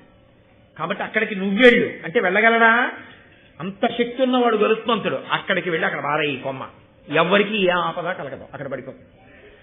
ఉత్తర క్షణాలు ఎక్కడుందనుకుంటున్నారు? నిష్పురుషం 1,00,000 యోజనముల దూరంలో ఉంది అక్కడి నుంచి, గంధమాదన నుంచి. ఒక్క క్షణంలో ఆయన ఎగిరిపోయాడు 1,00,000 యోజనములు. అంటే ఆయన గమన శక్తి అటువంటి. ఎగిరిపోయి ఆ కొమ్మను అక్కడ పారేసి ఆ హిమాలయ పర్వత శిఖరం మీదే చక్క ఈ 2 పెట్టుకుని హాయిగా ఆరంభించి కడుపు నిండిపోయింది. అంటే ఇన్ని ధర్మ సూక్ష్మాలతో ముందు ఇతర భూతముల యొక్క హితం చూస్తే తప్ప నీ హితమును నువ్వు చూసుకుని తినేయకూడదు. ఎవడెలా పోతే నాకెందుకండి నేను తినేస్తానని అనకూడదు. ఇతర భూతముల యొక్క హితమును చూసిన తరువాత మాత్రమే తాను తినవలే. అందుకే మనకి గృహస్థాశ్రమ ధర్మంలో ఒక లక్షణం చెప్తారు, గృహస్థు ఎప్పుడు భోజనానికి కూర్చోవచ్చు. అంటే మనం అన్ని పాటిస్తున్నామా అన్నది పక్కన పెట్టండి, కనీసం తెలుసుకుంటే దోషం లేదుగా. తాను అతిథికి పెట్టాలి, ముందు అతిథికి పెట్టి ఇంట్లో ఉన్నటువంటి భూతములకు ఆహారమును ఇవ్వాలి. బయట ఉండేటటువంటి పక్షులు, కుక్కలు, కాకులు మొదలైనటువంటి వాటికి కొంత భాగాన్ని పడేయాలి. పిడస తీసి విస్తట్లో పెట్టమని శాస్త్రాలలో లేదు. అలా పెట్టకూడదు. పిడసలు పెట్టడం అన్నది ఒక్కసారి. అది ఇంట్లో అస్తమానం ప్రతిరోజు పిడసలు పెట్టుకునే సంప్రదాయం పెట్టుకోకూడదు. తన భోజనానికి ముందే ఇమ్మని చెప్పిందంటే ధర్మశాస్త్రంలో. తన భోజనం కన్నా ముందు ఆ ప్రాణులకు పెట్టి తరువాత తాను భోజనానికి కూర్చుంటాడు. కూర్చుని అప్పుడు తాను స్వీకరిస్తాడు. కాబట్టి తాను తినే ముందు 10 మందికి తినిపించి తినడం ధర్మశాస్త్రం. అంత గొప్ప వైభవం కలిగినటువంటి ఆర్షధర్మం. కాబట్టి ఆయన తను తినలేక కాదు, అంత ఆకలితో ఉన్నా ముందు వాళ్ళు క్షేమంగా ఉండడం, ఆ కొమ్మ వల్ల ఇతరులకు ఇబ్బంది రాకుండా కొమ్మని పడేయడం, ఇన్ని చేసి అన్నిటికీ పెద్దవారైనటువంటి తండ్రిని సంప్రదించి ఈ పనులు పూర్తి చేసి అప్పుడు ఆయన తాను తినవలసిన పదార్థాన్ని తాను తిన్నాడు. అందులో మనం స్త్రీ బుద్ధి ప్రళయాంతక అన్న మాటకు అర్థం ఏంటో తెలుసా అండి? భార్యని సంప్రదించవద్దని కాదు, కరణేషు మంత్రి. భార్యని సంప్రదించి తీరాలి. ఆ మాటకొస్తే ఆవిడిది ఇల్లు ఐశ్వర్యం, నువ్వు అందులో ఉంటున్నవాడి. నేను మొన్ననే మీకు చెప్పాను, స్త్రీ బుద్ధి ప్రళయాంతక అన్న మాట ఎప్పుడు అన్వయం అవుతుంది అంటే, భార్యకి వశుడై ఆవిడ అధర్మం చెప్పినా కూడా ఏదైనా రజోగుణ ప్రకోపంతో మా ఆవిడ చెప్పింది నేను కాదనలేదండని చేసిన వాడికి తప్పు. ఒక్కొక్కసారి తను పొరపాటుగా ఆలోచించవచ్చు. భార్య బాగా ఆలోచించి వద్దండి అలా చేయకండి అని చెప్తుంది, వినాలి. ఒక్కొక్కసారి భార్య పొరపాటు పడుతుంది, తప్పు. నువ్వు అలా అనకు, ఇది ధర్మం కదూ, అందుకని ఇలా చేద్దాం. బాగుందండి మీరు చెప్పింది, చెయ్యండి అంది. అప్పుడు అలా చెయ్యాలి. ఇద్దరూ కలిసి నిర్ణయించుకునే చెయ్యాలి తప్ప అసలు భార్యని సంప్రదించనేకూడదు. భార్యని సంప్రదించి చేసినవి ప్రళయం తెస్తాయి అని ఏ శాస్త్రంలోనూ చెప్పలేదు. అసలు భార్యని సంప్రదించకుండా ఏది ఉండకూడదనే పరమేశ్వరుడు చెప్తున్నాడు. ఆ మాటకు వస్తే భార్యకి చెప్పకుండా సభలో కూడా చెప్పకూడదు. ఇది పరమేశ్వరుడు చెప్పాడా? ఆవిడ అడుగుతుంది పరమశివుణ్ణి. అడిగితే పరమశివుడు భార్యకి చెప్తాడు, పార్వతీదేవికి. పార్వత్యువాచ అని ఉంటుంది. శివుడు పార్వతికి చెప్తాడు. పార్వతికి చెప్పింది లోకానికి తెలుసు. కాబట్టి ప్రవచనం చేయడానికి వచ్చేటప్పుడు కూడా యథార్థంగా ప్రవచనం చేయడము అంటే ఆ రోజు చెప్పబోయే విషయాన్ని సంగ్రహంగానైనా ఏమో అమృతాధారణం చెప్పడానికి వెళ్ళొస్తున్నాను ఇవ్వాలని చెప్పాలి. ఆవిడ రాకపోతే తనతోటి చెప్పి వెళ్ళాలి. అంతేగాని అసలు ఏమీ చెప్పకుండా ప్రవచనం చేసి వస్తాను అని వెళ్ళొచ్చేసి ఏమంటే ఏం చెప్పారంటే నీ మొహం ఇప్పటిదాకా చెప్పొచ్చాను, ఇప్పుడు చెప్పడం కుదరదు అనకూడదు. ముందు ఆవిడికి చెప్పి వెళ్ళాలి. అలా మీరు చెప్తున్నారా, ఇవన్నీ మీరు అడగకూడదు. కాబట్టి అలా అని నన్ను అడగకూడదన్నానని సభలో ఉంది కదా అని మా ఆవిడ్ని అడగకూడదు. అవి మా ఇద్దరి మధ్య విషయాలు, దంపతుల మధ్యలో వేలు పెట్టకూడదు. ఏమంటే అందుకని కాబట్టి ఆయన పట్టుకెళ్ళి ఆ కొమ్మను అక్కడ పడేసి హిమవత్ పర్వత శిఖరం మీద పెట్టుకుని ఆ గజకచ్చపాల్ని ఆహారంగా స్వీకరించాడు. స్వీకరించిన తరువాత మహానుభావుడు బయలుదేరి అదిగో ఆ అమృతాపహరణము కొరకు, ఆ అమృత భాండం కొరకని స్వర్గలోకం వైపుకి వెళ్ళాడు. ఆ స్వర్గలోకానికి వెళ్ళేసరికి దేవేంద్రుడి యొక్క సభ జరుగుతోంది. ఆ దేవేంద్ర సభలో కొన్ని దుష్యగుణములు కనబడ్డాయి అన్నారు. ఏమిటి ఆ దుష్యగుణములు అంటే, సురపతి సభ చూడం చూడా అంగార వృష్టులు కురిసే కులిశధారల్ కుంఠితంబయ్యే దిక్కుం జరమదములడంగెన్ సర్వదిక్పాలకాంతఃకరణములు భయోద్వేగంబునన్ సంచలించెన్. దేవేంద్రుడి సభలో అకస్మాత్తుగా నిప్పు రవ్వలు పడ్డాయి. దానితో పాటుగా వజ్రాయుధం యొక్క అంచులు మొక్కవోయాయి. దిక్కులన్నీ కూడా కాంతి విహీనమైపోయాయి.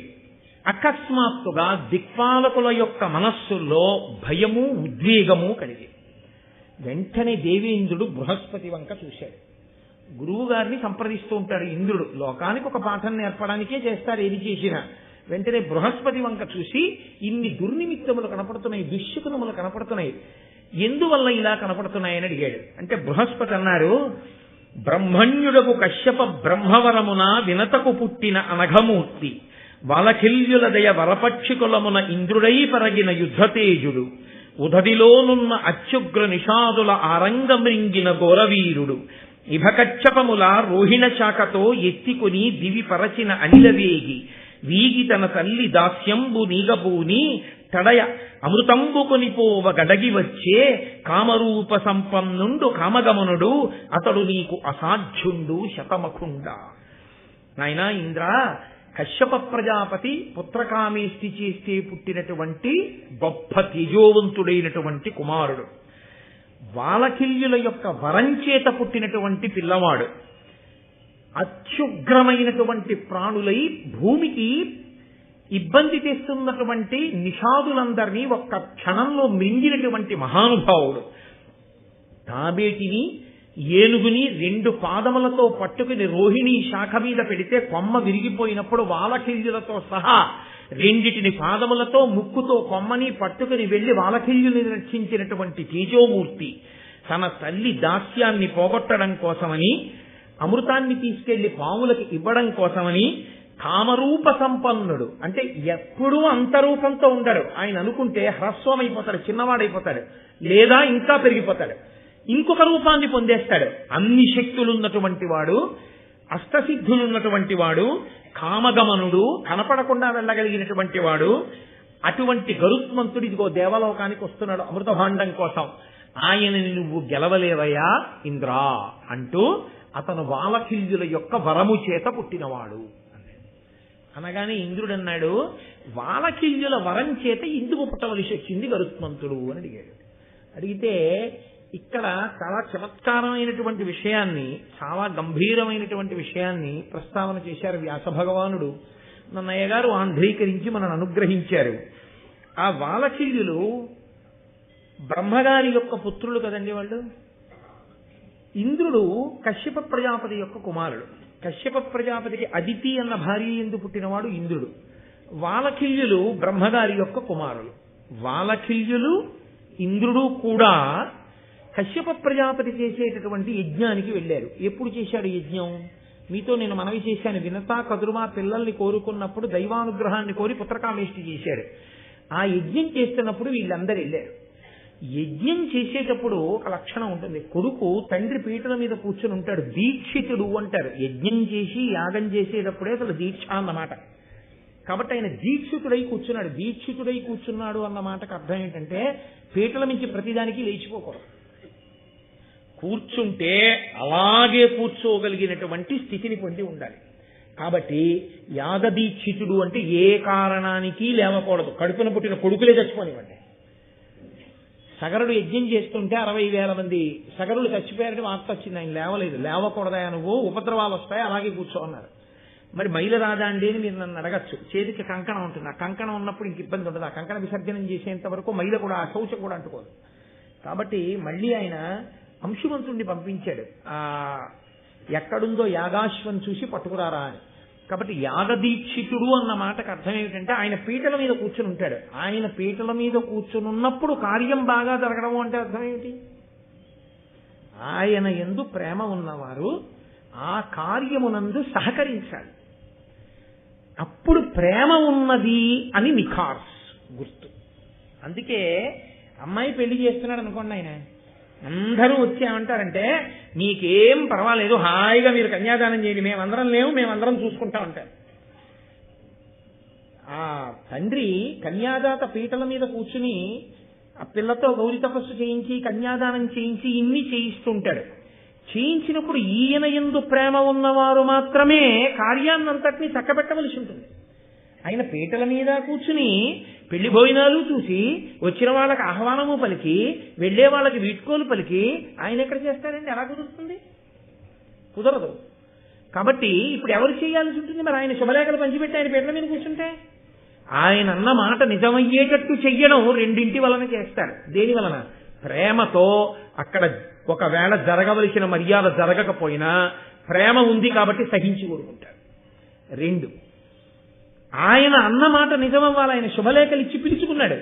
ఆయన పిలుచుకున్నాడు కాబట్టి ఆయన మర్యాద నిలబడ్డము అంటే ఆయన దేనికి వాళ్ళందరినీ పిలిచాడో అక్కడ జరిగేటట్టు చూడాలి. ఆయన అందరినీ భోజనం చేయండి అని పిలిచాడు. అందరికీ భోజనాలు ప్రేమతో ఆయన అంతేవాసులు పెట్టాలి. వెళ్ళి వాళ్ళందరూ వడ్డించాలి. ఎలా వడ్డించాలంటే ఆయనకి పేరు రావడం కోసం, ఆయన మర్యాద నిలబడడం కోసం. అంతేగాని వెళ్ళే కన్యాదానం చేసుకున్నాడు ఏంటంటే చేయగలిగినంత సేపు చేస్తాం, ఏదో ఎన్ఎస్ఎస్ వాలంటీర్లో 1 గంట చేసి పోతాం, కానీ 7 లోపల తిట్టే తినండి, అదే పొండి మేము పోతున్నాం పీటల దగ్గర కన్యాదానం చూడడానికి అంటారేంటి? అవసరమైతే ఆయన పెళ్లి చూడడం మానేస్తాడు. అక్కడే ఉండి ఆ పెళ్ళంతా భోజనాలన్నీ అయ్యే వరకు దేవుడా అని అక్కడ చేస్తాడు. ఎందుకు చేస్తున్నాడు ఆయన? అది ప్రేమకి గుర్తు. నేను నా కూతురు వివాహం చేసినప్పుడు చాలా మంది పెళ్లి మంటపం దగ్గరికి రానేలేదు. మహానుభావులు పేర్లు నేను చెప్పక్కర్లేదు, నేను ఆజన్మాంతం వాళ్ళకి రుణపడిపోయి ఉంటాను. వాళ్ళు నా మర్యాదని కాపాడడం కోసం నేను పీటల మీద కూర్చుంటే, నేను గౌరీ తపస్సు చేస్తుంటే వాళ్ళు సర్వమై వాళ్ళు నిర్వహణ చేశారు. అది ప్రేమ అన్న మాటకు అర్థం తప్ప అప్పుడు ఏ ఆభిజాత్యముల చేత కాళ్ళలో కర్ర పెట్టకూడదు. ప్రేమ అన్న మాటకు అర్థం ఏంటి? అంత గొప్ప పని జరుగుతోంది కాబట్టి నువ్వు సర్దుకోవడమే తప్ప ఎవరు ఏ కారణానికి అడ్డు పెట్టకూడదు. అది పవిత్రత. అందుకే పీటల మీద కూర్చున్న వాడికి మిగిలిన వాళ్ళు చేయవలసింది ఏమిటంటే సహాయం ఒక్కటే తప్ప అప్పుడు ఏ విధమైనటువంటి ఆభిజాత్యములకు పోరు. ఈ ధర్మ సూక్ష్మం చూడండి. బ్రహ్మపుత్రులు వాలకిల్యులు మహానుభావులు, వాళ్ళు అపారమైనటువంటి తేజోవిరాజితులు, ఆజన్మ బ్రహ్మచారులు, ఊర్ధ్వరేతస్థులు, మహాతపస్సులు అయినా కూడా అంగుష్టమాత్ర శరీరం ఉన్నవారు. అయినా కశ్యప ప్రజాపతి యజ్ఞం చేస్తున్నాడు, మనం చేసే సాయం మనం చెయ్యాలి. అందుకని వాళ్ళు కాసిన పువ్వులు కోసి, దర్భలు కోసి, మోదుగ పుల్లలు కోసి అవి అగ్నిహోత్రంలో వేస్తారు. ఈ పుల్లల కట్టలు ఇంతున్నవాడు ఎన్ని పుల్లల కట్ట ఎత్తుకోగలడండి? ఇంతంత పుల్లలు 3 పుల్లలో 4 పుల్లలో మూట కట్టి ఇంత చిన్న తలకాయ మీద ఎట్టుకుని ఇంత చిట్టి చేతులతో పట్టుకుని అంటూ వస్తున్నాడు. ఆయన తపస్సు చేసుకునేవాడు. ఆయన పాపం ఏం మూట ఎత్తుకుంటాడు? అయినా ఎత్తుకున్నాడు. ఆయన కర్మకి ఎత్తుకున్నాడా? ధర్మానికి ఎత్తుకున్నాడు. నువ్వేం చేయగలవు కాదు, ఎంత చేస్తున్నావు అన్నదే ప్రధానం. పీటల మీద కూర్చున్నవాడికి అది ప్రేమకి నిదర్శనం. అప్పుడు ఎంచినవాడు ప్రేమ ఉన్నవాడనడానికి ఆస్కారం ఉండదు శాస్త్రంలో. కాబట్టి వాళ్ళు ఆ మూట పట్టుకుని వెడుతున్నారు వాలకిల్యులు. ఇంద్రుడు పెద్ద దర్భల కట్ట, పెద్ద సమిధల కట్ట భుజాల మీద తల మీద పెట్టుకుని తాను ఎడుతున్నాడు. తాను ఎందుకు చేయాలి? ధర్మానికే చేయాలి. తండ్రి గారు చేస్తున్న యజ్ఞం కొడుకు చేయకపోతే ఎవడు చేస్తాడు? నా కూతురు పెళ్ళవుతుంటే నా కొడుకు చెయ్యాలి. అంతే. ఎందుకు చెయ్యాలంటే నాన్నగారండి నేను చూడద్దు ఏంటండి, నాన్నగారండి పెళ్ళి అంటే అవసరమైతే మానేసి చెయ్యాలి. నువ్వు చూడవటం ప్రధానమా, తండ్రి గౌరవం ప్రధానమా అంటే తండ్రి గౌరవమే ప్రధానం. అంతే, తప్పదు. గురువు గారు అమ్మాయి పెళ్లి చూడటం ప్రధానమా, గురువు గారి గౌరవం ప్రధానమా? గురువు గారి గౌరవమే ప్రధానం. గురువుగారు అమ్మాయి కన్యాదానం నువ్వు చూడకపోయినా పర్వాలేదు. అంటే నా విషయంలో చెప్పట్లేదు ఈ విషయం, ఎప్పుడైనా ఎక్కడైనా అంతే. అది గురువుగారే అయి ఉండక్కర్లేదు. పీటల మీద కూర్చున్నవాడు ప్రశాంతంగా కార్యం చెయ్యడానికి దక్షత అవసరమైతే వెళ్ళిన వాడు నడుము కట్టి చెయ్యాలంటే అదే పెళ్లికి వెళ్ళడం అంటే. తప్పించి మాకెందుకండి మేమెందుకు వెళ్తామని అనకూడదు. అసలు ధర్మం తెలియని వాడు పెళ్లికి వచ్చాడని గుర్తు. కాబట్టి వాళ్ళు పట్టుకెడుతున్నారు, ఇంద్రుడు పట్టుకెడుతున్నాడు. ఇప్పుడు ఇంద్రుడు ఏం చేయాలి? అయ్యా ఇంతటి తపస్సులు ఎంత ధర్మానికి కట్టుబడ్డారు. తెలిసి ఉండడం కాదు, మేం తెచ్చింది ఏం సరిపోతుందండి అగ్నిహోత్రంలోకి వాళ్ళు అక్కడ కూర్చోవచ్చు.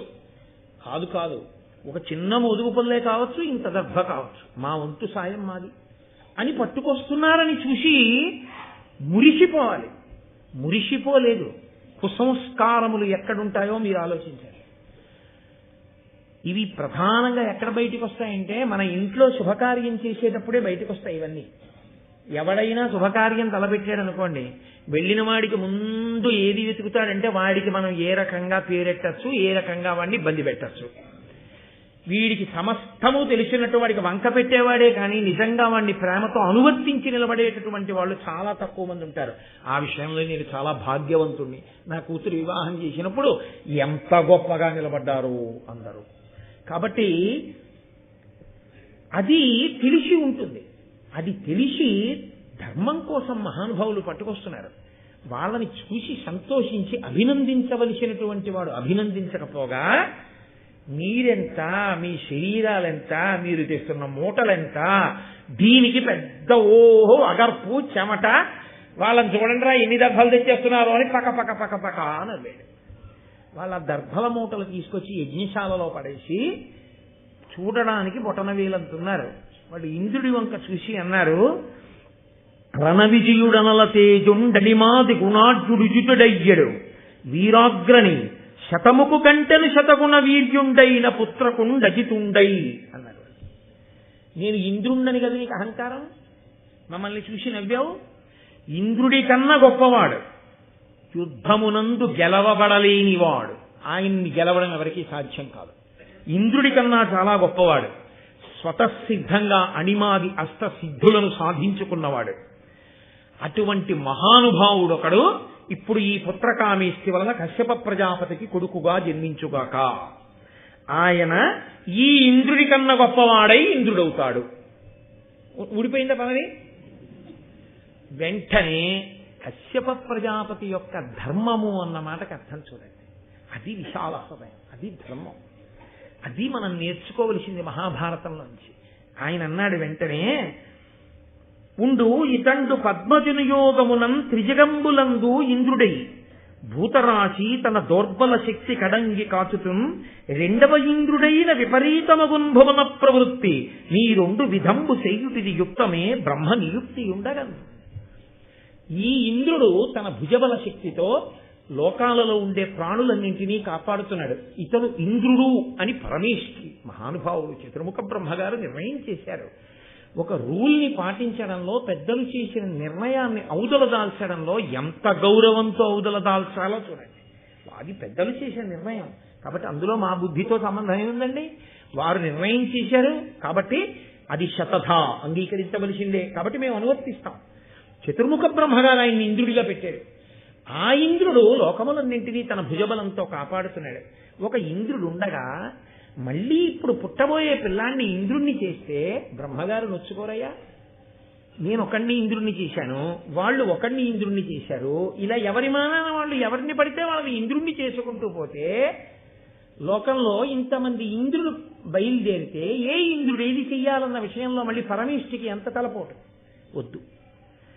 వాణ్ణి ఇంద్రుడిగా ఉండనివ్వండి, కానీ మీ వాక్కు వృధా కారాదు. కాబట్టి ఈ పుట్టబోయేటటువంటి పిల్లవాడు పక్షులకు ఇంద్రుడగుగాక, అంటే పక్షులకు అంత గొప్పవాడుగుగాక, పక్షులలో అంత గొప్పవాడుగుగాక. కాబట్టి శరీరం పక్షి శరీరమైన ఇంద్రుడు కూడా గెలవలేడు, అన్ని గుణములతో ఉంటాడు. కాబట్టి నిలబడింది. వాళ్ళు కూడా వాలకిల్యుల యొక్క గొప్పతనం కూడా ఎక్కడుందంటే పెంకితనం అని ఒక మాట ఉంటుంది లోకంలో. అదే మౌఢ్యం, మూర్ఖత్వం. మూర్ఖత్వానికి పోకూడదు. అన్నిటికన్నా చాలా చాలా గొప్ప గుణం ఏమిటో తెలుసా అండి? తెలియకపోవడం ఎప్పుడూ తప్పు కాదు. తెలియకపోవడం అన్న ఒక మాట పట్టుకుని మీరు రాపాడించకూడదు మనుషుల్ని. తెలియదు, తప్పు చేశారు, దెబ్బలాడు. విన్నారు, ఇప్పుడు నువ్వేం చేయాలి? ఇదంతా నా గొప్పే, నే దెబ్బలాడాను కాబట్టి జరిగింది అనకూడదు. నువ్వు దెబ్బలాడితే విని చెయ్యగలిగినటువంటి హృదయ వైశాల్యాన్ని నువ్వు గుర్తించాలి. లేకపోతే నువ్వు పాపిష్టివాడి అయిపోతావు. అవతల వాళ్ళు మారారు, అవతల వాళ్ళు ఎంతో మర్యాద ఇచ్చారు నీ మాటకి. నువ్వు ఎంత గౌరవాన్ని నిలబెట్టుకోవాలి? నువ్వు ఎంత ప్రేమించాలి? నువ్వు ఎంత నెత్తి మీద పెట్టుకోవాలి? ఆ నెత్తి మీద పెట్టుకోవడం నీకు చేత కాకుండా నువ్వు ఎప్పుడూ అలాగే ఉగ్రంగా ఉంటానంటే అర్థం లేదంటే ఆ స్థితికి. అది వాలకిల్యుల యొక్క హృదయం. వాళ్ళు అన్నారు తప్పు చేశాడని, ఇతని కన్నా గొప్పవాడు ఇంద్రుడు పుడతాడు అని. కానీ కశ్యప ప్రజాపతి ఈ మాట చెప్తే తథాస్తు. అందుకే ఉత్తముడైన వాడి కోపం క్షణం ఉండిపోతుంది. అలా కాకుండా ఇంకా అదే పనిగా ఇంకా అసలు ఎప్పుడూ ఆ కోపాన్నే నెమరవేసుకుంటూ ఉండిపోయాడు అనుకోండి, పాపిష్టివాడు వాడు. ఉత్తమే క్షణకోపస్య మధ్యమే ఘటికాద్వయం మదమే స్యాదహోరాత్రం పాపిష్టే మరణాంతక. అలా ఉండకూడదు కోపం అన్నది. కాబట్టి మహానుభావులు వాలకిల్యులు కూడా పరమ సంతోషంగా అంగీకరించారు. ఈ కథ నీకు తెలియంది కాదుగా. ఎవరు చెప్తున్నారు? బృహస్పతి చెప్తున్నారు ఇంద్రుడితోటి. నీకు తెలియంది కాదుగా. వాలకిల్యుల అనుగ్రహంతో పుట్టినవాడు, అంత ప్రతాపవంతుడై, అంతటి గమన వేగము కలిగిన వాడై, కామరూపుడై ఆయన బయలుదేరి వస్తున్నాడు అమృతాపహరణమునకు. నువ్వేం ఆపుతావయా? నువ్వు ఆపలేవు అని బృహస్పతి చెప్పవలసిన మాట చెప్పారు. కానీ తన కర్తవ్యమో నో మాట ఉంటుంది కదా. అంతమందికి మాట ఇచ్చి అమృతాన్ని తన దగ్గర దాచినప్పుడు నేను దాస్తాను అన్నవాడు బలం ఉన్నా లేకపోయినా ఇప్పుడు యుద్ధం చేసి అమృతాన్ని రక్షించడానికి కావలసిన ప్రయత్నం చేయవలసిందే. పురుష ప్రయత్నము అని ఒక మాట. ఉద్యోగం పురుష లక్షణం. ఇది ఎక్కడదో తెలుసా అండి? మహాభారతంలోదే. ఉద్యోగం పురుష లక్షణం అంటే ఎవరి దగ్గరికో వెళ్ళి ఆయన యజమానిగా స్వీకరించి 4 రూపాయలు తెచ్చుకోమని కాదు. ఉద్యోగం పురుష లక్షణం అంటే ప్రయత్నం పురుష లక్షణం. ఉద్యోగం అంటే ప్రయత్నం, తను ప్రయత్నం చెయ్యాలి. ఏ ప్రయత్నము చేయకుండా గాలి వదిలేసి కూర్చోకూడదు, అవే జరుగుతాయి లేని. ప్రయత్నం చేస్తూ ఉండడం పురుషుని యొక్క లక్షణం. కాబట్టి ఆయన తన వంతు కర్తవ్యం తన నిర్వహణ చెయ్యాలి. అంతేగాని వాళ్ళు చెప్పారండి, బృహస్పతి గారు చెప్పారండి ఆయన అంత గొప్పవాడని, వాళ్ళకెళ్ళి వరం ఇచ్చారండి, ఇంకా ఎందుకంటే అనవసరంగా యుద్ధానికి నువ్వు ఏమీ వెళ్ళలేదండి, ఆయనకు దండేసి స్వాగతం చెప్పి పట్టుకుబొమ్మని ఇచ్చేసానంటే అనకూడదు కదా. అలా అంటే కలిగిపోలా ఉంటుంది. కాబట్టి తన కర్తవ్యం తాను నిర్వహిస్తే అమృతాన్నే పండించింది మహాభారతం. కాబట్టి ఇప్పుడు ఆయన ఆ రక్షకుల్ని పిలిచి మీరందరూ వెళ్ళి అమృత భాండానికి రక్షకులుగా ఉండి గరుత్మంతుడితో యుద్ధం ప్రారంభం చేయండి అంటే ఈయన లోపలికి వెళ్ళిపోయాడు కాదు, ఈయన యుద్ధానికి వచ్చాడు. వారలు బహుప్రాకారాకారులు వీరులు నిశత ఖడ్గాది మహాదారుణ శస్త్రధరులు కృష్ణారుణ సిత పీత ఘనతరాంగత్రాణులు. ఆ వచ్చినటువంటి అమృత భాండాన్ని రక్షణ చేసేటటువంటి వాళ్ళు సామాన్యమైన వాళ్ళు కారు, గొప్ప బాహుపరాక్రమం కలిగినటువంటి వారు, చాలా వాడి అయినటువంటి ఖడ్గాది ఆయుధములను పట్టుకున్నటువంటి వాళ్ళు తెల్లని నల్లని పచ్చని ఎర్రని మెరిసిపోతున్నటువంటి కవచములను కట్టుకుని ఉన్నారు. వాళ్ళందరూ కూడా గరుత్మంతుడితో యుద్ధాన్ని ప్రారంభం చేశారు. ఆయనకి వేరే అస్త్రాలు శస్త్రాలు అక్కర్లేదు. ఆయన రెక్కలు, ఆయన ముక్కు ఇద్దరు కనపడతారు మనకి. హనుమ గరుత్మంతుడు వీళ్ళిద్దరికీ వేరే ఆయుధాలు అక్కర్లా.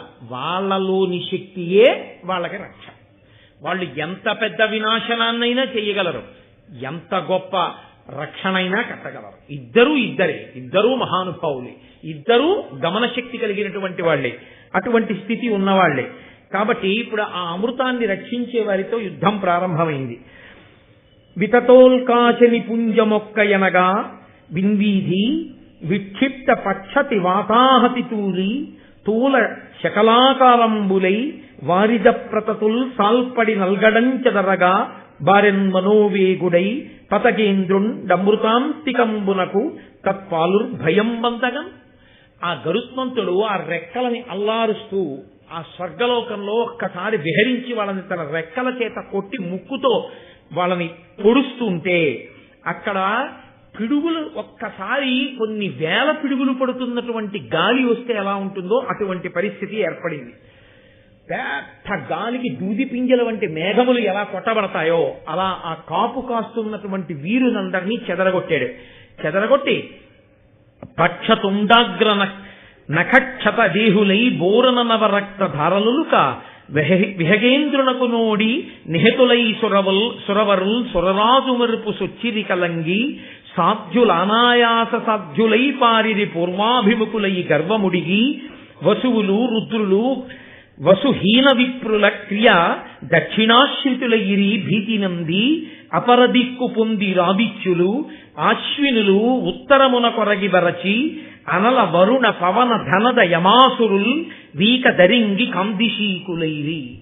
ఆ గరుత్మంతుని యొక్క రెక్కల చేత కొట్టబడి ఆయన ఆ ముక్కు చివరి భాగం చేత పొడవబడినటువంటి వారై శరీరం నుంచి రక్తధారలు కారుతుండగా దేవతలందరూ కూడా ఇంద్రుడి చాటుకు వెళ్లి దాక్కున్నారు. సాధ్యులందరూ కూడా ఆ యుద్ధ భూమిని విడిచిపెట్టి తూర్పు దిక్కుకు పారిపోయారంటే 4 దిక్కులకి చెల్లాచెదరైపోయారంటారు చూసారా, అలా సాధ్యులు పూర్వ దిక్కుకు పారిపోయారు. వసువులు రుద్రులు దక్షిణ దిక్కుకు పారిపోయారు. డబ్బు లేనటువంటి వారు దక్షిణ కోసం ఆశ్రయించినట్టు దక్షిణ దిక్కును ఆశ్రయించారు అన్నారు. కాబట్టి వసుహీన విప్రుల డబ్బు లేనటువంటి పేదవారైన బ్రాహ్మణులు దక్షిణని కోరుకున్నట్టుగా వారందరూ కూడా దక్షిణ దిక్కుకు పారిపోయారు. అలాగే అపర దిక్కు పొంది ఆదిత్యులు అశ్వినులు ఉత్తరమునకు అనరబరచి ఆ ఆదిత్యులు అశ్వినులు వాళ్ళందరూ ఉత్తర దిక్కుకు పారిపోయారు. ఇక మిగిలినటువంటి అగ్ని, వరుణుడు, వాయువు, కుబేరుడు, యముడు, మిగిలినటువంటి దేవతలు శరీరమునకు కారుతున్నటువంటి ఆ రక్తధారల చేత వారు దేవలోకాన్ని విడిచిపెట్టి పారిపోయారు. పారిపోయిన తర్వాత ఇప్పుడు ఆయన ఆ అమృత భాండం ఉన్న ప్రదేశం దగ్గరికి వెళ్లి ఆ అమృత భాండాన్ని తీసుకుని వెళ్ళిపోవడానికి ఉద్యుక్తుడయ్యాడు. దాని మీద పదునైన ఆకులు అంటే వాడి కత్తులు ఎలా ఉంటాయో అలాంటి ఆకులు కలిగినటువంటి ఒక భయంకరమైన చక్రం తిరుగుతోంది. ఆ చక్రం కింద 2 పాములు ఉన్నాయి. ఆ 2 పాముల యొక్క నోటిలోంచి అగ్నిహోత్రాన్ని వెదజల్లుతున్నాయి. ఆ అగ్నిహోత్రం ఎలా పైకి లేస్తోందంటే ఏదో తల పైకెత్తి నాలుకతో అందినటువంటి మధుర పదార్థాన్ని నాకితే ఎలా ఉంటుందో అలా 2 పాములు విడిచిపెట్టినటువంటి అగ్నిహోత్రపు శిఖలు పైకి లేచి ఆకాశపు అంచుల్ని నాకుతున్నాయి. అంత అగ్నిహోత్రం పైకి లేస్తోంది. చూశాడు మహానుభావుడు. ఒక్కసారి భూమండలం మీదకి వచ్చి సమస్త నదులలో ఉన్న జలాన్ని కూడా తన పుడిషిక పట్టి అకస్మాత్తుగా మళ్లీ దేవలోకం మీదకి వెళ్లి ఆ చక్రం తిరుగుతున్నప్పుడు దాని లోపల నుంచి వస్తున్న అగ్నిహోత్రం మీద ఇన్ని నదుల నీళ్లు పోసేశాడు. అగ్నిహోత్రం చల్లారిపోయింది. అది ఆయన బలం అంటే. గరుత్మంతుని యొక్క బలం అంటే స్మరిస్తే చాలు అన్నాడు. అందుకే దాన్ని స్మరించి దాన్ని వింటే చాలు, అంత గొప్ప రక్షణ కలుగుతుంది అని. గరుత్మంతుడు ఒకడు, హనుమ ఒకరు ఎప్పుడూ రక్షణ చేస్తూ ఉంటారు. అంతటి వినయశీలు కాబట్టి అగ్నిహోత్రం ఆరిపోయింది. ఘోర వికార సన్నిహిత కోపముఖంబులు దీప్త విద్యుదుల్కారుణదారుణాక్షములునై నిజ దృష్టి విషాగ్ని అన్యులం చేరగనీక ఏర్చుచు ప్రసిద్ధముగా అమృతంబు చుట్టు రక్షారతినున్న ఉగ్రభుజంబుల రెండిటి గాంచి చెచ్చరన్. ఆయన వెంటనే కామరూపం కలిగినటువంటి వాడు కదండి. ఆ చక్రం కింద ఉండి నోళ్ళిలా ఎత్తి భయంకరమైన కళ్ళతో చూస్తూ అగ్నిహోత్రాన్ని వెలజల్లుతున్నటువంటి ఆ నాగుల్ని చూశాడు. ఆ పైన తిరుగుతున్నటువంటి చక్రాన్ని చూశాడు. సూక్ష్మ రూపం ధరించి చిన్న రూపాన్ని పొంది ఆ చక్రం పైనుంచి కాకుండా చక్రం పక్క నుంచి చక్రం కిందకి దూరాడు. చక్రం కిందకి దూరి తన వంకే చూస్తూ అగ్నిహోత్రాన్ని విడిచిపెట్టడానికి ప్రయత్నిస్తున్నటువంటి ఆ పాముల యొక్క కన్నులలో ధూళిపడి వాటికి కళ్ళు కనపడకుండా అయిపోయేటట్టుగా ఆ రెక్కలను అల్లార్చేసరికి ఆ ధూళి అంతా రేగి ఆ కన్నులలో పడి కన్నులు కనపడక ఆ పాములు చల్లాచెదరైపోయారు రెక్కల చేత కొడితే. అప్పుడు ఆ అమృత భాండాన్ని పట్టుకున్నాడు. రెక్కలు అల్లారుస్తూ దేవలోకం నుంచి ఒక్కసారి వెళ్ళిపోతున్నాడు అమృత భాండంతో. ఆ రెండు పాదములతో పట్టుకున్నాడు, రెక్కలు అల్లార్చి వెళ్ళిపోతున్నాడు. నిజంగా గరుత్మంతుణ్ణి ఇన్ని సన్నివేశాలలో మీరు ఒక్కసారి ఊహ చేయండి. ఆ రెక్కలు, ఆ మహానుభావుడు, ఆ వెళ్ళడం, ఆ పరిస్థితి ఎన్ని భంగిమల్లో కనబడ్డాడో చూడండి భారతంలో. ఆయన వెళ్ళిపోతున్నప్పుడు శ్రీ మహావిష్ణువు ఎదురొచ్చి ఆయన అన్నారు, కలహమున నిట్లు సురవీరుల బల్వురనూర్చి యొక్కరుడ అమృతము దెక్కలికొని ఆస్వాదింపక అలోలుడుగు అని చూచి హరి ఇట్లనియన్. ఒక్కడు ఇంతమందిని ఓడించి ఆ అమృత భాండాన్ని గైకొని వెళ్ళిపోతూ దేవాసురులందరూ కూడా తాగాలని కోరుకునేటటువంటి అమృతం తనకి చిక్కిన ఒక్క చుక్క గుటుక్కని ఇలా ముక్కు పెట్టి తాగకుండా, తాను దాన్ని కోరుకోకుండా అమ్మని దాస్యం నుంచి విడిపించడానికి మాట ఇచ్చిన ప్రకారం తమ్ముళ్ళ అన్నలకి ఇచ్చేయడం కోసమని చెప్పి పట్టుకెళ్ళిపోతూ అలోలుడై అమృతం మీద లౌల్యమును పొందకుండా మాట ఇచ్చిన ప్రకారం వెళ్ళిపోతున్నటువంటి మహాపురుషుడు. మరి అన్నలకి అది ఇచ్చేస్తే వాళ్ళు తాగి అమృతాన్ని తాగడం వల్ల వాళ్ళు చిరంజీవులైతే అవని తన బలం తనకి శ్రీరామరక్ష. అంతేకాని ఈ అమృతం తాగితే నాకు బలం కాదు. అది ఆయన మీద ఆయనకి విశ్వాసం. రెండు, అందరూ ఇది తాగాలనుకుంటారు. చేత చిక్కింది, ముక్కు పెట్టి లటక్కునో చుక్క తాగేయచ్చు, కానీ ఆయన తాగలేదు. అలా తాగడం ఆయన లక్షణం కాదు. అది ఆయనకున్నటువంటి లౌల్యమును నిగ్రహించగలిగినటువంటి శక్తి. దీనికి అబ్బురపడ్డారు శ్రీ మహావిష్ణువు. చాలా సంతోషించాను. నీకేం వరం కావాలి కోరుకో అంటే, నీ విజయోత్సహమునకు లావునకు జవంబునకు అలౌల్యమునకు సద్భావనమునకు మెచ్చి వరంబీ వచ్చితి వేడుమిద్ది ఇష్టము నీకు. నీ బలానికి, నీ విజయోత్సాహానికి, నీ మనోజవానికి, నీ అలౌల్యానికి, ఆ అమృతం తాగాలన్న కోరిక లేని నీ స్థితికి, నీ సద్భావనకి, అమ్మని దాస్యం నుంచి విడిపించాలి అన్న భక్తితో ఇంత కష్టపడిన నిన్ను చూసి చాలా సంతోషించాను. గరుత్మంత, నీకేం కావాలి కోరుకో అంటే, గరుత్మంతుడు అన్నారు ఆయనకి నమస్కారం చేసి, అమృతాశనంబు చేయకుయును దేవా నాకు అజరామరత్వము అందుటయును అఖిల లోకంబులకగ్రనివైనా నీకు అగ్రంబునందు నిన్నధిక భక్తి కొలుచుతూ ఉనికియు కోరితి కరుణతో దయచేయుము ఉద్ధత దైత్యభేది అనునప్పుడు వానికి అభిమతంబులు ప్రీతుడై ఇచ్చి హరి ఇట్టులనియే నాకు అనఘా వాహనంబవై మహాధ్వజమవయ్యుండువనిన పక్షియును ప్రసాదమనసు మృక్కి పరచే అంత అతని మీద వజ్రమెత్తి వేయిచే వాసవుండు. ఆయన అన్నాడు, అమృతం తాగితే వృద్ధాప్యం రాదు, అమృతం తాగితే మృత్యువు రాదు. కానీ నువ్వు రాక్షసుల్ని, అందున చాలా ఉద్ధతితో ఉన్న రాక్షసుల్ని నిగ్రహించగలిగినటువంటి ధర్మస్వరూపుడమైనటువంటి నారాయణ, నన్ను అనుగ్రహించి ఈ అమృతాన్ని తాగకుండానే నాకు వృద్ధాప్యం రాకుండా, మరణం లేకుండా వరమియ్యి. వృద్ధాప్యం లేకుండా, మరణం లేకుండా నీకు వరం ఇచ్చేశారు. ఇంత బలం ఉంది, ఏం చేస్తావు దాంతో? ఆరోగ్యము అన్న మాట వెనక ఆలోచించవలసిన రహస్యం ఇది. నీవు ఆరోగ్యముగా ఉండాలని దేనికి కోరుకోవాలో తెలుసా? ఈశ్వరుణ్ణి. మళ్ళీ నువ్వు ఈశ్వర సేవ చెయ్యడం కోసం కోరుకోవాలి. ఈశ్వర సేవ ఎందుకు చెయ్యాలి? ఈశ్వరుడికి ధర్మాన్ని నిలబెట్టి అధర్మాన్ని భంజించడం తెలుసు. ఈశ్వరుడి సేవ చేస్తే నీకు ధర్మం అవ్వుతుంది. నువ్వు ధార్మికంగా నిలబడితే నువ్వు దేశానికి పనికొచ్చేవాడి అవుతావు. కాబట్టి నాకు కేవలము జరామరణము లేకుండా ఉండడం మాత్రమే నేను కోరుకోవట్లేదు. మహానుభావ, రాక్షస విధ్వంసం చేస్తుంటావు, నీ ముందు నేను నిలబడాలి. అప్పుడేమవుతుంది? ఈ ఆరోగ్యం, ఈ బలం, ఈ జవం నువ్వు చేసే రాక్షస సంహారంలో పనికొస్తే ఈ ఉండిపోయినటువంటి బలానికి ఒక సార్థకత. ఏమీ లేకుండా ఉత్తినే బలం ఉండి అలా కూర్చుంటే ఏమిటి ప్రయోజనం? లేకపోతే ఆ బలంతో వెళ్ళి రాక్షసులకు సహాయం చేస్తే ఏమిటి ప్రయోజనం? కాబట్టి నాకు జరామరణములు లేని వరంతో పాటుగా నీ సన్నిధిని నిలబడగలిగినటువంటి అదృష్టాన్ని కృప చెయ్యి అని అడిగాడు. ఇది మనం నేర్చుకోవలసినటువంటి విషయం. ఎంత గొప్ప రహస్యాన్ని దాచారో చూడండి. దేనికి తినాలి అంటే ఆరోగ్యంగా ఉండడానికి. దేనికి ఆరోగ్యంగా ఉండాలి అని అడిగారు అనుకోండి, ఆ ఆరోగ్యంగా ఉండి 10 మందికి పనికి రావడానికి, ఈశ్వరుణ్ణి సేవించడానికి పనికి రావాలి ఆ బలం. తప్ప కేవలం బలంగా ఉండడానికి పనికొస్తే అంతకన్నా అన్యాయమైన విషయం ఇంకోట్లేదు లోకం. లేదా క్షయమైపోతుంది, ఉండిపోదు, పెరిగిపోతుంది ఏదో ఒకనాడు. అప్పుడు నీకు ఆరోగ్యం ఉన్నప్పుడు, బలం ఉన్నప్పుడు నువ్వు చేసుకున్నది మిగలదు. కాబట్టి ఇది ఎవరికి వారు పరిశీలనం చేసుకోవలసిన విషయంగా ఆవిష్కరింపబడిన ఆంతర రహస్యం. ఇప్పుడు శ్రీ మహావిష్ణువు అన్నారు, నువ్వు ఎన్నడూ నా సన్నిధిని నా ముందు ఉంటావని కదా అడిగావు, కాబట్టి నీవు నాకు వాహనం అవుతావు. నేను నీ మీదే కూర్చుని వెడుతూ ఉంటాను. 2, నువ్వు నాకు ధ్వజమవుతావు. నా ధ్వజముగా, నా వాహనముగా, 2గా ఉండి నన్ను సేవించగలిగినటువంటి భాగ్యాన్ని నీకు ఇస్తున్నాను. వెంటనే మహానుభావుడు ఎంతో సంతోషించి నమస్కరించాడు.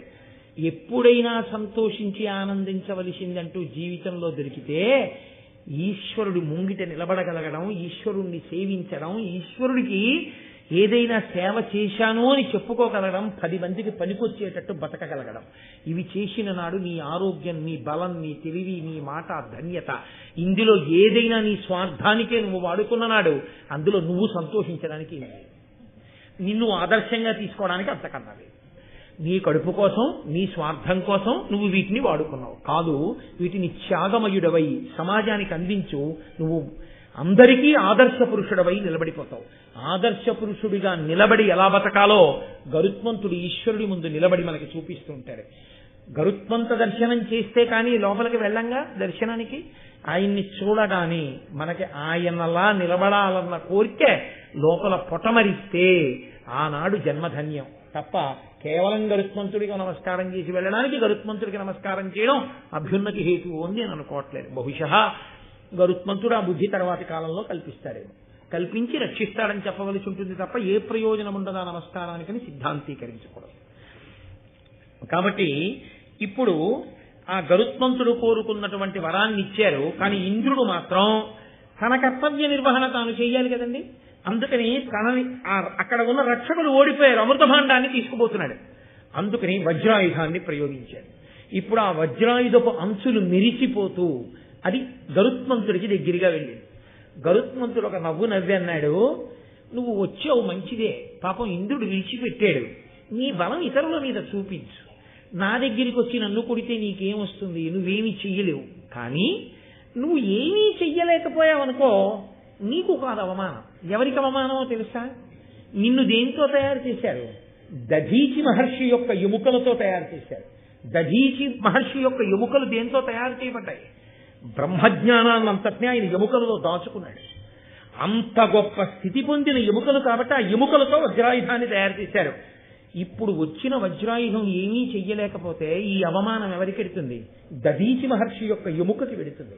అటువంటి మహానుభావుడు అవమానింపబడ్డం నాకు ఇష్టం ఉండదు. అందుకని ఒక పని చేయి, ఒక ఈక ముక్కని దింపి వెళ్ళిపో, అంతకన్నా నువ్వేం చేయలేవు. ఇప్పుడు ఆ వజ్రాయుధం ఆయన మాట మన్నించి ఒక ఈక ముక్కని కోసి వెళ్ళిపోతే అక్కడ ఉన్న ఋషులు, దేవతలు అందరూ అన్నారు, అమ్మ బాబోయ్, ఆ రెక్కలేమి, ఆ ఈకలేమి, ఆ బలమేమి, లోకంలో అన్నిటికన్నా తేలిగ్గా తీసి పారేసేటప్పుడు ఏమంటారంటే వెంట్రుక ముక్క అంటారు. గరుత్మంతుడి వెంట్రుక ముక్క ఆయన అనుగ్రహిస్తే వజ్రాయుధం చెప్పింది. ఏమి బలం రా, ఏమి ఈకలరా, ఏమి రెక్కలరా, కాబట్టి ఈయన్ని మేము సుపర్ణుడు అని కీర్తిస్తున్నాం అన్నారు. అప్పుడు గరుత్మంతుడికి సుపర్ణుడు అని బిరుదునామం వచ్చింది. ఆ వజ్రాయుధం వెనక్కి వెళ్ళిపోయి ఆయన వెళ్ళిపోతున్నాడు అమృతభాండంతో. ఇంద్రుడు పరుగు పరుగున వచ్చాడు. వచ్చి అన్నాడు, నిరుపమాన శౌర్య నీతోడి చిలిమి సేయంగా నాకభీష్టమైన ఎదియు ఇట్టి విక్రమంబు ఇట్టి సామర్థ్యంబు కలదే ఒరులకి జగమునందు. మహానుభావ, ఏమి బలం, ఏమి పరాక్రమం, ఏమి శౌర్యం లోకంలో ఎవరికైనా ఉందో? నీతో నేను స్నేహం చెయ్యాలనుకుంటున్నాను. కాబట్టి ఇక మన ఇద్దరం శత్రువులం కాదు, మన ఇద్దరం చాలా స్నేహశీలురమై మనం జీవిద్దాం. అసలు యథార్థములకు ఇద్దరు కశ్యప ప్రజాపతి బిడ్డలే కదండి. కాబట్టి ఇంద్రుడు అడిగాడు, నీకు అమృతం అక్కర్లేదు, నువ్వు తాగనన్నావు. అమృతము వలన ఏదొస్తుందో అది విష్ణువు దగ్గర వరంగా పొందేశావు. మరి ఇప్పుడు ఈ అమృతం నీకెందుకు? అమరుడవు, అజరుడవు, అజితుడవు, అమేయుడవు, నీకు అమృతమది ఏల ఖగోత్తమ. దీని ఒరులకిచ్చిన అమరులకును వారసాక్షులగుదురు పోరం. నీవు చూస్తే అమరుడవు, నీకు మృత్యువు లేదు. అజరుడవు, నీకు వృద్ధాప్యం రాదు. అజితుడవు, నిన్నెవ్వరూ కూడా ఓడించలేరు. అమేయుడవు, నీ బలం ఇంత అని లెక్క పెట్టడం ఎవరికీ సాధ్యం కాదు. కాబట్టి నీకు అమృతం ఎందుకు అక్కర్లేదు. అక్కర్లేని అమృతాన్ని నువ్వు పట్టికెడితే వచ్చే ఉపద్రవం ఏమిటో తెలుసా? నువ్వు ఎవరికో ఇవ్వడానికి పట్టికెడుతున్నావు. ఇప్పుడు వాళ్ళకి పట్టికెళ్ళి ఇచ్చేస్తే వాళ్ళ అమృతం తాగేస్తారు. వాళ్ళు ఎటువంటి వాళ్ళో మాకు తెలియదు, నువ్వు ఎవరికి ఇస్తావో తెలియదు. వాళ్ళు దేవతలు నిగ్రహించడానికి వీలు లేని వాళ్ళు అయిపోతారు. ఇప్పుడు వాళ్ళు పాపబుద్ధి కలిగిన వాళ్ళు, అధర్మాచరణము కలిగిన వాళ్ళు అయిన వాళ్ళై నువ్వు పట్టుకెళ్ళి ఇచ్చి వాళ్ళు తాగేస్తే, వాళ్ళని నేను నిగ్రహించలేకపోతే, ఆ సంతానము లోకంలో పెరిగిపోతే, అధర్మము జడలు విప్పి నాట్యం చేస్తే, అమృతం నువ్వు ఇచ్చిన కారణం చేత లోకంలో ధర్మం పాడైపోతే, నువ్వు తాగకపోయినా నీకు ఇన్ని గుణాలున్నా నువ్వు చేసిన తప్పు వల్ల లోకంలో ధర్మం పోలా, దేవతలను నువ్వు ఇబ్బంది పెట్టవా? కాబట్టి దేనికి పట్టుకెడుతున్నావు అమృతాన్ని నాకు చెప్పు. చెప్పి నీకేం కావాలి కోరుకో, అది నేను నీకు ఇస్తాను అంటే, నీ ఒరులకు ఈ అమృతం వీవలదు, నాకు మగుడనిచ్చిన నీకిష్టావాప్తియగు విధంబే కావించద అనినా హరికి గరుడండనియన్. నీకు కావలసినదేదో నువ్వు అడుగు, ఆ వరం నీకు నేను తీర్చేస్తాను, నేను చేసి పెడతాను. కానీ ఈ అమృత భాండం మాత్రం ఇవ్వకు, ఎవరికి పట్టుకెళ్ళిద్దాం అనుకుంటున్నావో వాళ్ళకి ఇవ్వకు, ఇబ్బంది వస్తుంది అంటే. గరుత్మంతుడు అన్నాడు, నేను మా అమ్మని దాస్యం నుంచి విడిపించుకోవడం కోసమని అమృతం తెచ్చిస్తానని పాములకు మాట ఇచ్చాను.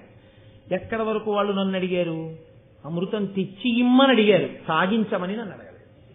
కాబట్టి పట్టుకెళ్ళి ఇచ్చేస్తే నా దాస్యం వదిలిపోతుంది. నువ్వేం చేస్తావు? అందకూడని వాళ్ళకి అందకూడదని కదా నువ్వు అనుకుంటున్నావు. వాళ్ళకి అందకూడదని నువ్వు అనుకుంటే నేను పట్టుకెళ్ళి అక్కడ పెట్టి స్నానం చేసి వచ్చి తాగండి అని చెప్తాను, అమృతం కాబట్టి. వాళ్ళు స్నానం చేయడానికి వెళ్ళినప్పుడు అమృతం నువ్వు తెచ్చేసుకో నీ బలంతో, మా అమ్మ దాస్యము పోతుంది. అయోగ్యులు వాళ్ళైతే వాళ్ళకి అందకుండా నువ్వే చేసుకో.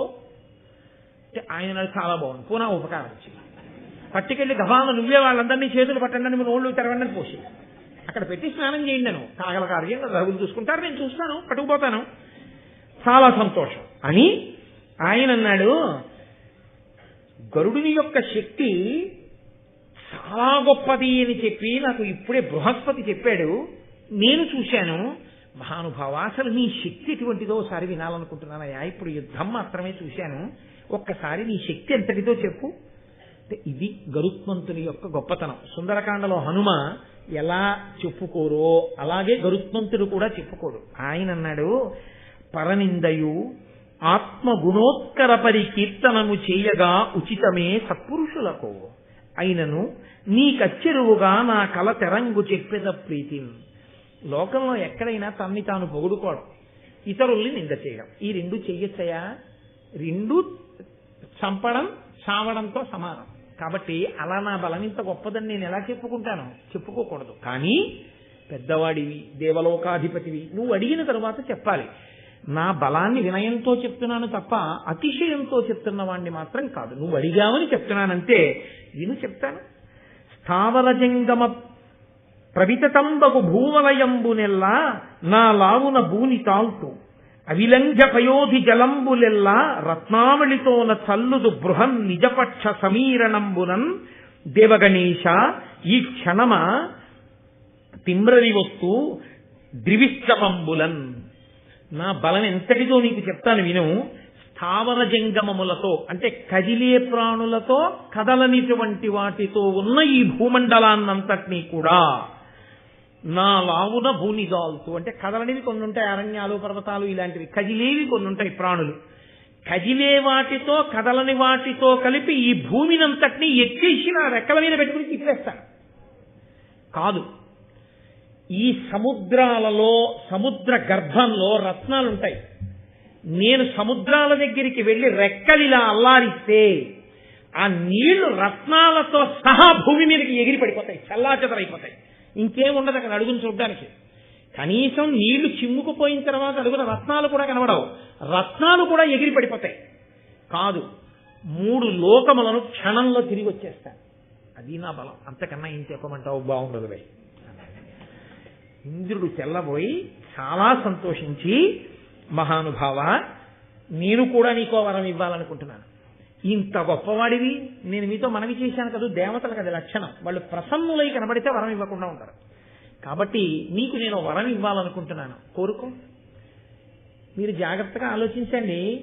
గరుత్మంతుడికి వరం ఇవ్వగలిగిన వాడా దేవేంద్రుడు ఇప్పుడు అసలు? కానీ వరం పుచ్చుకోకుండా వెళ్ళిపోవచ్చా గరుత్మంతుడు? ఇప్పుడు దేవతలు కనబడిన తర్వాత అడిగి తీరాలంటే వాళ్ళు ఒప్పుకోరు, అది వాళ్ళ ధర్మం. వాళ్ళ ధర్మాన్ని నేను పాడు చేసి వెళ్ళిపోయాడు అనుకోండి, అసహ్యంగా ఉంటుంది. కాబట్టి అడగాలి. అడగడానికి ఇంద్రుడు అనుగ్రహిస్తే తప్ప తాను పొందలేనిది ఏముంది ఆయనకి? శ్రీమన్నారాయణుడికే వాహనమైన వాడు, ధ్వజమైన వాడు, అమృతం తాగకుండానే జయామరణములు లేనివాడు, సహజముగా ఇంత బలమున్నవాడు, ఇటువంటి వాడికి ఇంద్రుడేమి ఇవ్వాలి కనుక. కానీ వినయం ఉన్నవాడు అడగగలిగినది అడిగాడు గరుత్మంతుడు. అది ఆయన వినయం అంటే. ఇక్కడ నిజంగా చాలా చాలా గొప్ప విషయం ఇది. చదువుతున్నప్పుడు ఎంత సంతోషం కలుగుతుందో, ఎంత ఆనందం కలుగుతుందో నిజంగా. నేను ఒకనకొకప్పుడు ఒక విషయం చూశాను. ఇన్స్పెక్షన్స్కి వస్తుంటారు ఆఫీసర్స్.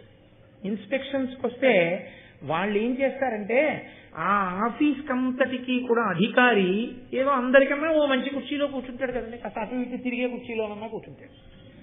ఎదురుగుండా ఉన్న వాళ్ళు అలా తిరగడానికి వీలు లేని కుర్చీలో కూర్చుంటారు. అది మంచిదే కూడా. వాళ్ళు కూడా అలా తిరిగే కుర్చీలో కూర్చుంటారో సరదాగా ఉందని అటు ఇటు తిరిగాడు అనుకోండి, చెప్పేది మర్చిపోతారు. ఆయనకు కోపం వస్తుంది. ఆయనకి తిరిగే కుర్చీ అవసరం, మనకి తిరగకుండా కూర్చునే కుర్చీ అవసరం పనిచేసేవారికి. కాబట్టి ఈ వచ్చిన ఆయన కన్నా పెద్ద అధికారి. ఆయన వచ్చాడు. వస్తే ఈయన లేచి కూర్చోండి అన్నాడు. ఆయన అన్నాడు తప్పు, ఇక్కడ పరిపాలన కొరకు ఈ కార్యాలయం, ఈ కార్యాలయానికి అధికారివి నువ్వే. ఆ కుర్చీలో నువ్వే కూర్చోవాలి. నువ్వు లేచిపోయి నేను కూర్చోకూడదు, నువ్వే కూర్చోవాలి. నీ ఎదురుగుండా కూర్చున్నా నా అధికారం ఏమిటో తెలుసా? ఆ కుర్చీలో కూర్చుని ఏం చేస్తున్నావని నేను అడగాలి తప్ప నిన్న ఆ కుర్చీలోంచి ఇంకో కుర్చీలో కూర్చోబెట్టి నేను ఆ కుర్చీలో కూర్చుని ఇంతకన్నా పెద్దవాడిని ఆ కుర్చీలో కూర్చుని ఈ కుర్చీలో కూర్చుని నువ్వేం చేస్తున్నావు అడగడానికి ఈ కుర్చీలో కూర్చునే అధికారం నాకే ఉంది. నేను కూర్చోకూడదు. ఇంతకన్నా పెద్ద కుర్చీలో కూర్చున్నాను, మళ్ళీ కుర్చీ ఏంటి? ఇందులో కాదు నేను కూర్చోవలసి. ముందు నా ధర్మం పాటిస్తే నీ ధర్మాన్ని నేను అడుగుతా, నువ్వే కూర్చో, నేను ఎదురుగుండా కూర్చొని అడుగుతా అన్నాడు ఆయన. నేను చాలా సంతోషం పొందాను. అబ్బా, ఇన్నాళ్ళకు ఒక ధార్మికుడైన అధికారిని చూశాను రా. నాటి నుంచి ఈనాటి వరకు మళ్ళీ కుర్చీలో అలా కూర్చొని వాడిని నేను చూడాలి. కాబట్టి ఉంటారు మహాత్ములు, అంత మర్యాద పాటించగలిగిన వాళ్ళు ఉంటారు. కాబట్టి చూడండి, ఆయన అన్నాడు ఇంద్రుడు, నాకు అభిమతమనరించి నీకిష్టము చెప్పుకొనుమనినా దుర్మదులై మాకి కహితము చేసిన ఆ కద్రువ పుత్రుల అశనమయ్యడు నాకు. నువ్వు వరం అడగమన్నావు కాబట్టి నేను అడుగుతున్నాను. మా అమ్మనంత బాధ పెట్టారు. అయ్యో, మన పెద్ద తల్లి అని ఆలోచించలేదు, మన పిన్నమ్మ అని ఆలోచించలేదు. కాదు, పాపం మా అమ్మ అంత ఊడిగం చేస్తుంటే ప్రేమతో ఎప్పుడు వద్దులే అమ్మా, ఎందుకు ఆ దాస్యం అక్కర్లేదని విడుదల చేయలేదు. నేను పుట్టిన తర్వాత నాతో కూడా దాస్యం చేయించుకున్నారు. నేనే వెళ్ళి బాధపడుతూ అడిగితే, పోన్లే ఇన్నాళ్ళు చేశారు కదా తమ్ముడు, దీనికి నువ్వేదో తీసుకొస్తే దాస్యం విడుదల పొందాలా? అక్కర్లేదు, హాయిగా ఇవాళ నుంచి నువ్వు ఎప్పుడూ మాకు తమ్ముడివి, సంతోషంగా ఉండు అని అనలేదు. కారణం లేకుండా ఎప్పుడూ వైరం పెట్టుకుని మా మీద ఎప్పుడూ మా బలాన్ని వాళ్ళ ఉన్నతికే ఉపయోగించుకోవాలని కోరుకున్నారు. అది నాకు కడుపులో నిప్పు కడికగా ఉండిపోయింది. పోరు నష్టం పొందు లాభం అని నేను మీకు చెప్పే కదండి. అది ఉండిపోయింది నాకు మనసులో. కాబట్టి ఇప్పుడు నిన్ను వరం అడుగుతున్నాను, ఈ లోకాలలో ఎక్కడ ఉన్న పాములైనా నాకు ఆహారం అయిపోవాలి, కాబట్టి నాకు ఆ వరం అని ఆయన అన్నాడు. నేను ఆ పాముల్ని ఆహారంగా చేసుకోవడానికి నిజానికి నువ్వు వరం ఇవ్వక్కర్లేదు, నేనే తినేయగలను. అయినా నేను ఎందుకు అడుగుతున్నానో తెలుసా? ఇందాక అన్నానే, ఎదురు కుర్చీలో కూర్చుని ఆ కుర్చీలో కూర్చున్నవాడిని అడిగినట్టు. భవదభిరక్షములకు నీ భువనంబులయందు సర్పములు త్రిమ్మరుటన్ దివిజాధిపా నీ కిరిగింకింపవలసే నీ ఆజ్ఞ నాకు పడయగవలసను. ఈ భువనములన్నింటి మీద నీకు ఆధిపత్యం ఉంది, ఇంద్రుడివి కాబట్టి. పాములు అక్కడ తిరుగుతూ ఉంటాయి, నేను వెళ్ళి తింటాను. అప్పుడు అవి నిన్ను ప్రార్థిస్తే నువ్వు వచ్చి నా పరిపాలనలో ఉన్నవి అవి నన్ను ప్రార్థించే, నువ్వు అలా తినేయచ్చా అనో మాట అనొచ్చు. నీ పరిపాలనలో ఉన్నదాన్ని నేను తినేసే ముందు నీ అనుమతి అడిగితే గౌరవంగా ఉంటుంది, అందుకు అడిగేవాళ్ళం.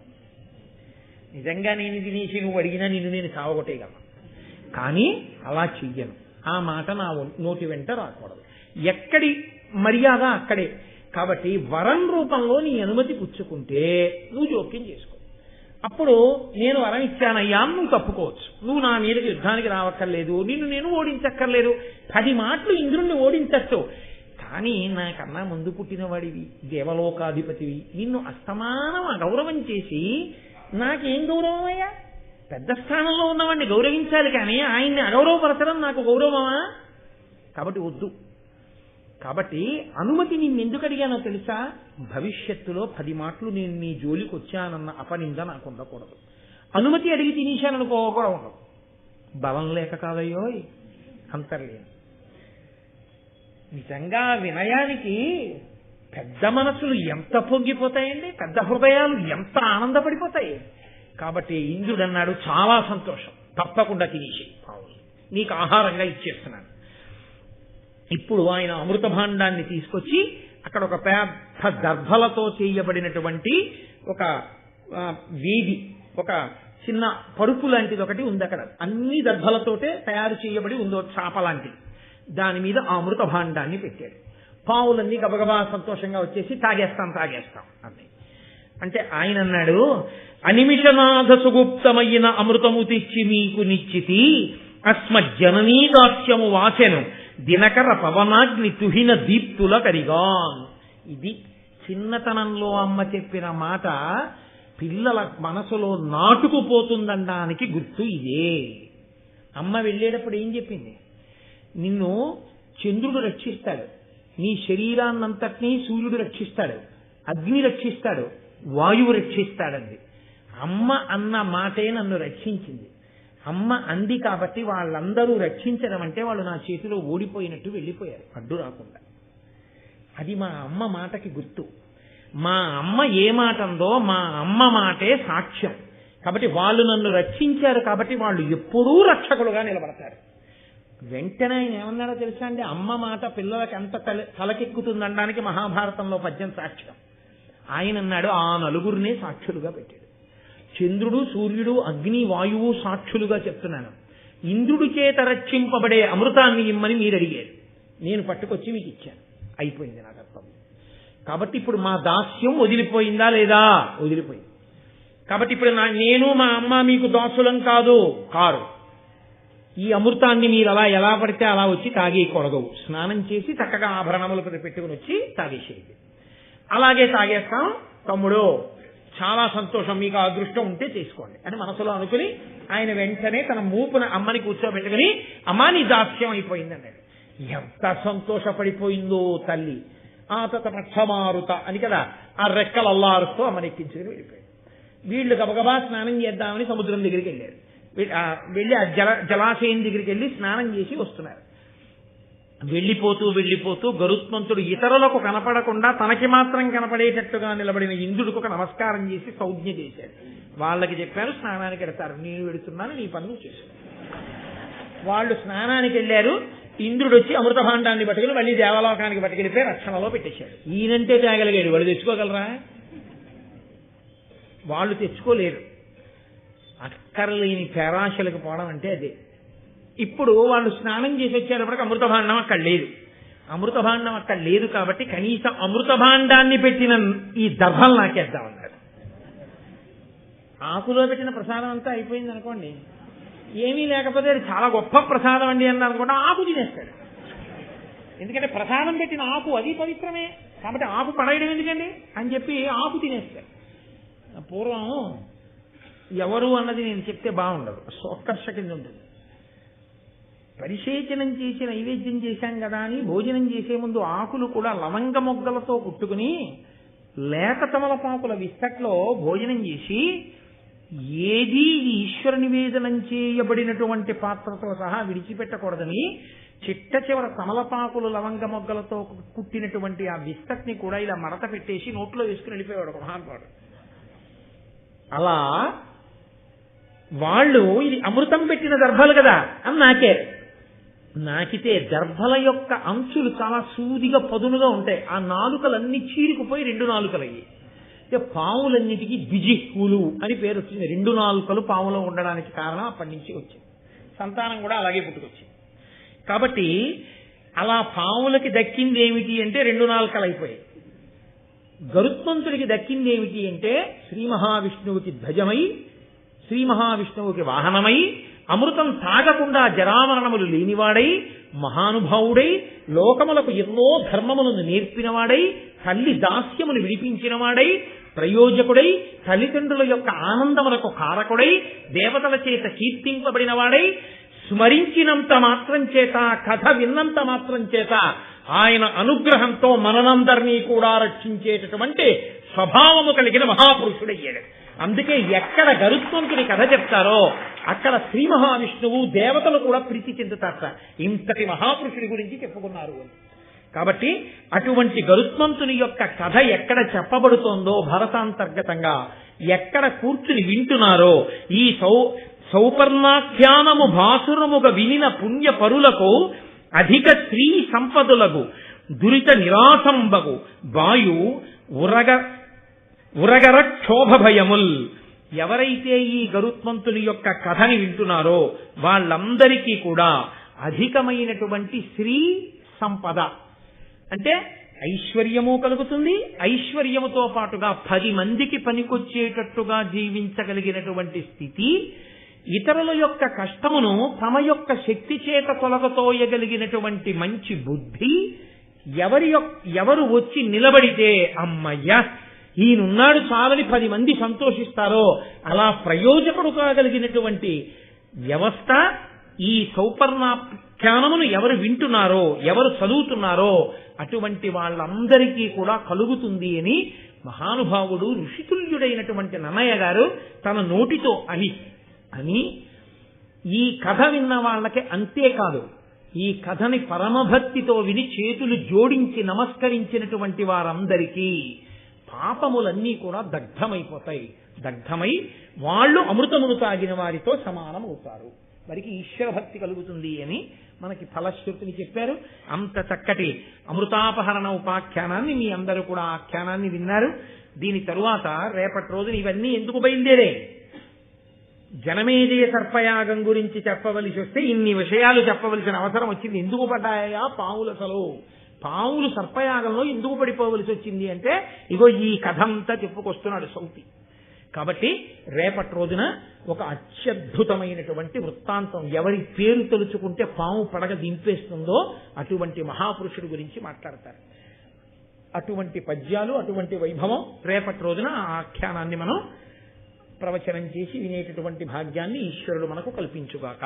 మంగళాశాసన పరైహిమదాచార్య పురోగమై సర్వైశ్చ పూర్వైరాచార్యై సత్కృతాయాస్తు మంగళం. మంగళం కోసలేంద్రాయ మహనీయ గుణాత్మనే చక్రవర్తి తనూజాయ సర్వభౌమాయ మంగళం. ఉమాకాంతాయ కాంతాయ కామితార్థప్రదాయినే శ్రీగిరీశాయ దేవాయ మలినాథాయ మంగళం. కరచరణకృతం వా కర్మవాక్కాయజం వా శ్రవణనైనజం వా మానసం వాపరాధం విహితమవిహితం వా సర్వమేత్తక్షమస్వా శివ శివ కరుణాబ్ధే శ్రీ మహాదేవ శంభో. సర్వం శ్రీ ఉమామహేశ్వర పరబ్రహ్మార్పణమస్తు. స్వస్తి.